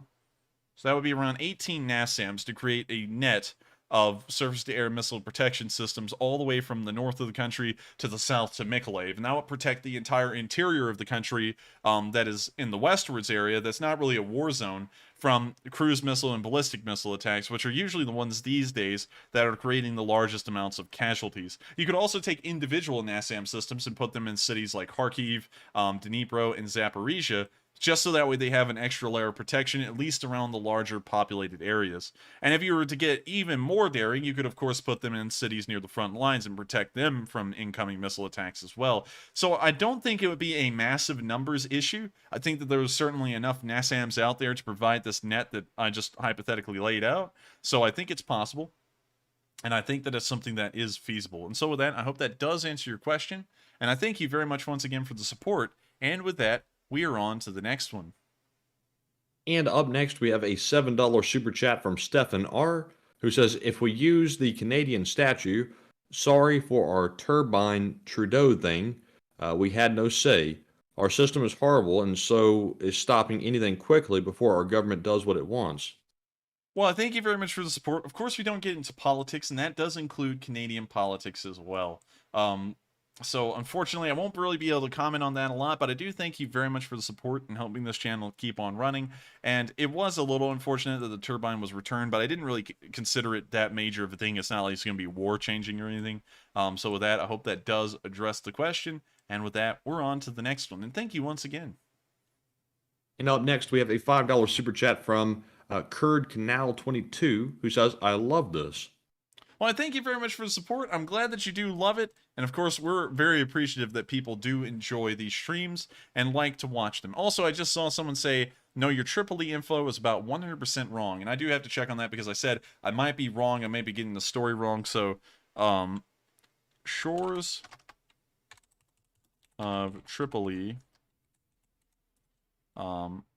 meaning the line to the shores of Tripoli refers to the Barbary War and specifically the battle at Derny in 1805. So, it wasn't the Barbar Wars. I did get that part correct. But let's go down to the Wikipedia here and read that real quick. Let's see. History.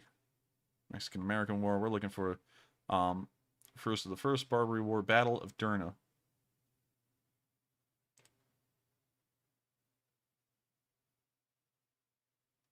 Let's see. Mercenary army led by the U.S. Marines under the command of Eaton. Consul to Tripoli. Battle involved a forced 521-mile march through North Africa to Alexandria, to the port city of Derna, Libya, which was defended by a much larger force. Apparently, I was thinking about a different raid by the USS Constitution, because I know that it did a raid on actual Tripoli harbor, but I won't pull that up and waste anyone's time. It appears that I was wrong on those details, but it was in the Barbary War, so at least I didn't get it entirely wrong. So with that, we are on to the next question. And I thank you for bringing that up so that way we could correct some of the mistruths that were said in that statement. So with that, we are on to the next one. All right. And up next, we have a $10 super chat from Tito McLovin, who says, Enforcer, if MacArthur was allowed a bomb the Chinese north of the Yalu River in 1952, it would have ended the Korean War and the Vietnam War would have never started. I could kind of get behind that, but then again, the thing is that we were scared that if we nuked, because I have to agree with the calls that were made at that time. If we had to use nuclear weapons on the Yalu River, I think that would have been a pretty bad idea, because that would have most likely drawn the Soviet Union directly into the war, and we would have immediately entered World War III. Now, the Russians didn't have the nuclear numbers that they had now, and neither did we, but it would have definitely been a bloody war, and nuclear weapons most likely would have been the bombs of choice during the entirety of it. So I think that was a pretty good call, in my opinion. Just talking about history, kind of like in hindsight, I think that was a pretty good call to not use nuclear weapons on the Yalu River. But I do see where you're coming from, and if World War III had been fought and won, and the Russians were as incompetent then as they are now, which they kind of were, it actually probably would have led to the Korean War ending there, with the United States the United States and the South Koreans being victorious, and of course making sure that Korea remains united. And then also would have probably not led to the Vietnam War, because communism by and large probably wouldn't have even existed anymore. And so with that, I hope that does answer the question, and I thank you very much for the support. And with that, we are on to the next one. And it looks like we have just 7 super chats left. So up next, we have a $5 super chat from Pete Hon, who says, thinking Putin is looking to hire 2 guys and truck to get the rest of the munitions out of Ukraine before it becomes the next firework display. Yeah, they might be doing that, because the ammunition is just going up like nothing. We've seen dozens of ammunition dumps over the last week going up in flames right now, and I've got to say, they are definitely in a bind ammunition-wise. There's no way you can get around that. With that much ammunition destroyed, a lot of units must be feeling the hurt. And so hopefully they are, and I have to say I do like that joke, and it does have a decent bit of truth to it. Also, have to check this out. When did the Soviet Union get nukes? 1949. So the Soviet... I just had to check this because I saw that someone said that nobody had nuclear weapons at the time of the Korean War. The Russians actually got their first nuclear weapon in 1949. So they did have nuclear weapons during the Korean War. And so with that, I hope that does address that. And we are on to the next one. And also, I want to give a shout out to M for putting in a $5 donation. So thank you very much for the support to the channel, and it is very much appreciated. And moving on to our next super chat, we have a $5 donation from Kevin Scott 76, who says, why do many Russians hate Ukrainians? I don't understand. It's like us actually hating Canadians. Hate, as we can see here, can turn into death. I thank you very much for the support, and it is a good question. It has a lot of historical nuance to it, which is kind of deep to go into. It's just that for all of history, the actual Russians of Russia have always viewed the Ukrainians as third-class or second-class citizens, largely because the Ukrainians were comprised of the Cossacks, and the Cossacks didn't really have that, I guess you could say, cultural structure of the Russians. They were largely a more free society, and not really in the imperial yoke, I guess you could say. So it would take a lot to explain beyond that, but it really just has a lot of cultural and historical, a really cultural and historical story behind it, as to the reason why the Russians hate the Ukrainians and treat them like garbage. So with that, I hope that does kind of answer the question in a way, and I thank you very much for the support. And with that, we are on to the next one. And moving on, we have a $5 super chat from Eduardo Gonzalez, who says, what do you think of the Chechens stating that they will open a second front to gain their liberation from Russia? I think that the Chechens inside of Ukraine may be saying that, much like the Belarusian volunteers are saying about Belarus as well. But then again, that may turn into nothing, because you got to remember that Kadyrov, the guy who's in charge of Chechnya right now, is in Russia's pocket, and he's definitely going to make sure that he stays in power, because if this, if the Chechens actually manage to retake Chechnya, he's going to be ousted immediately, pretty much. And so with that, I hope that does answer the question, at least in brief, and I thank you once again for the support. And with that, we are on to the next one. And up next, we have a $5 super chat from Fife, who says, I have to say, the German Wach Battalion, aka Army Guard, has the best uniforms. Have you thought about covering past conflicts? I've actually did think about that. One second. Uniform. We want to battalion. Look, it pulls up Jared's. How's it spelled? How's the Vach That's part? weird. How's the But it's WACH and then battalion. WACH? Oh, I spelled it wrong. That's why. The Wach Battalion. Watch Battalion? Oh, we'll just look at this here. Let's see, when was this founded? Active 1957 to present. The German Fox Battalion. I think he's talking about these uniforms, if I'm correct. Checking for some confirmation there. I guess so. I'm not really sure if that's them or not. If these are, I honestly feel like these are a very close resemblance to a Class A U.S. Army uniform that is in a different color. It's not in that dark blue and light blue. It's in a field gray with dark gray pants. And so I could say so, but honestly, I've just never really felt that the U.S. Army's Class A uniform was one that stood out a lot. But I do like the crossbelt. I think crossbelts are a nice little uniform addition, and also the pistol holsters are nice too. But with that, I hope that does answer the question, and thank you very much for the support, and I hope that does address it, at least in a way. And with that, we are on to the next one. And next up, we have a $5 super chat from Krister Peterson, who says, how thick is the pressure hull on Russian subs, and can Ukrainian missiles penetrate it? Sadly, I don't know how thick the hulls of the Russian submarines are, but I can assure you that they cannot be too thick because it does have to float. So I would have to say that by and large, they most likely could definitely be punctured by Ukrainian missiles if they were fired at. Submarines have always been incredibly weak just because of their ability to actually submerge themselves, so they have to have somewhat stronger hulls, but at the same time they have to be kept pretty light and therefore weak. So I feel like they would be able to be punctured by Ukrainian missiles, but then again, that's just an assumption on my end. So I hope that answers the question, and I thank you very much for the support. And with that, we are on to the next one. And for our final super chat of the night, until we move on to our live chat questions, is from Robin M, who puts in a $2 donation and says, are you military, Enforcer Matt? And no, I am not military, but I do hold the rank of executioner in the Leaf Spring Army. So I guess you could say I am militia in a way. Like many people in the live chat, we are all soldiers of the Leaf Spring Army. So I hope that answers the question. And hopefully you were referring to me and not the enforcer himself. But that answers the question on my part. So I want to thank everybody for your support of the channel tonight. That wraps up all of our super chats. And now, Enforcer, I am ready to move on to the live chats when you are. Well, actually, we just got support from Ephraim Dimmer. I believe 52 shekels. I think that's the sign for shekels. But regardless, is that a shekel? I think it. Let's see. Let me pull that up. Shekel sign. It is. I got it right. It's a shekel. Huh.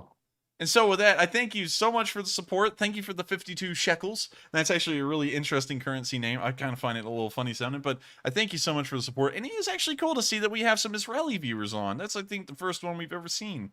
And so with that, thank you so much. And it's good to know that there are Leaf Spring Army members in Israel as well, and all around the world, actually. And so with that, we're now going to get to the live chat questions, answer about 5 of them due to time reasons, and then we're going to round out tonight's stream. And so with that, on to the first one.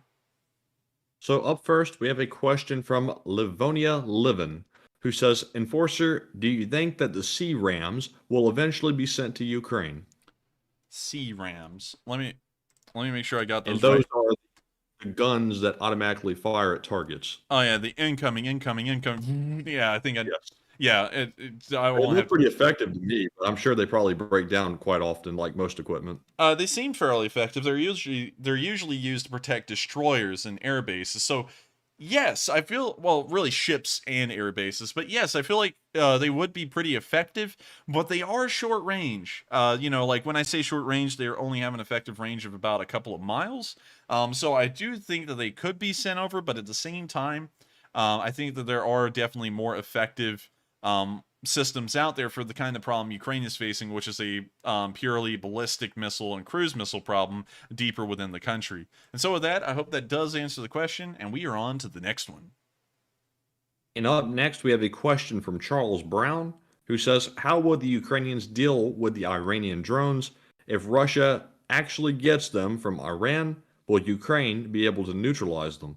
I believe the Ukrainians would be able to neutralize them. I don't know what their cruising altitude would be. I would pull that up, but due to time reasons, we're going to try and curb that a little bit. But I feel like the Ukrainians should be able to counter them pretty well, and considering they have to get really close to their targets to be able to fire at them, that also would lead me to believe that they could be countered. And so with that, I hope that does answer the question. Once again, the Russians are losing around 15 drones a day as of right now, and if with those kinds of numbers, an additional 113 drones would only last for about a week or a little bit longer. So with that, I hope that does answer the question once again, and we are on to the next one. And up next, we have a question from Pellet Pushers, who says, Enforcer, will you cover the war when China invades Taiwan in October of 2022? And I have to say, that's really, really specific. I wonder if you know something that we don't. Well, if it did happen in October of 2022, not November, not September, we wouldn't cover it then if it occurred in September or November. You're out of luck, man. But if it occurs in October, we will cover it, just because you predicted it that well. So with that, I hope that does answer the question. I don't know how we would do Ukraine and the Chinese-Taiwan war at the same time, but we would try and find a way. And so with that, I hope that does answer the question, and we are on to the second to last question of the night. And up next, we have a question from Todd Bacon, who says, Enforcer, do you think someday when this is all over, that Russian war criminals will be brought to justice and face their day in court of law, similar to how the World War II German Nazis were prosecuted? I think that they will, at least the ones that have been captured and have been found. They're also already conducting trials as we speak, so that's also something to put into play here. So I think we would, but then again, I don't think this war is going to end by Sunday. So I hope that answers the question. I think that's definitely a certainty at this point. And with that, we are on to the final question of the night. So who is the lucky last person who threw in that lucky last question? And the lucky last viewer of the night is Depressed Leafs Fan. And we don't know why you're depressed, but you should be happy because we're answering your question tonight. They said, did you hear, guys, that some Chechens fighting for Ukraine just declared jihad against Kadyrov? I hadn't heard about that, but we did have a question asking about that earlier, and that actually confirms that it is Ukrainian Chechens saying that, not the Kadyrov Chechens. It would take a pretty good bit for them to get to Chechnya and then start an uprising, so I think that it would largely be unsuccessful right now, but I still think it's a good sentiment, and hopefully one day we'd be able to see that come to fruition. And so with that, I hope that does answer that question, and we have now reached the end of tonight's stream. It has been a 2-hour and 54-minute long stream, and all 2 hours and 54 minutes of it have been pretty interesting to me. Of course, we've had a lot of great questions tonight, and also, I thank you all so much for supporting us and helping us to keep this thing running. If you've watched this all the way through, then you must be a trooper, and I highly suggest that you subscribe, comment, and like on the stream, as it does help us out a lot, and it also helps us to reach more people, which will become Lee Spring Army soldiers. I thank you all so much once again for watching. If y'all would like, please make sure to go check out the merch. Matthew put a decent amount of effort into it, and of course, it would get y'all something cool in return and support this channel.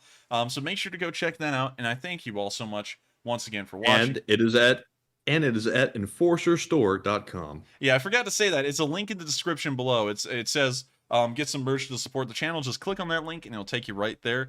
We have Lee Spring Army merch and Coffee Fund merch, and then of course our normal store merch, you know, like the Enforcer shirts and stuff.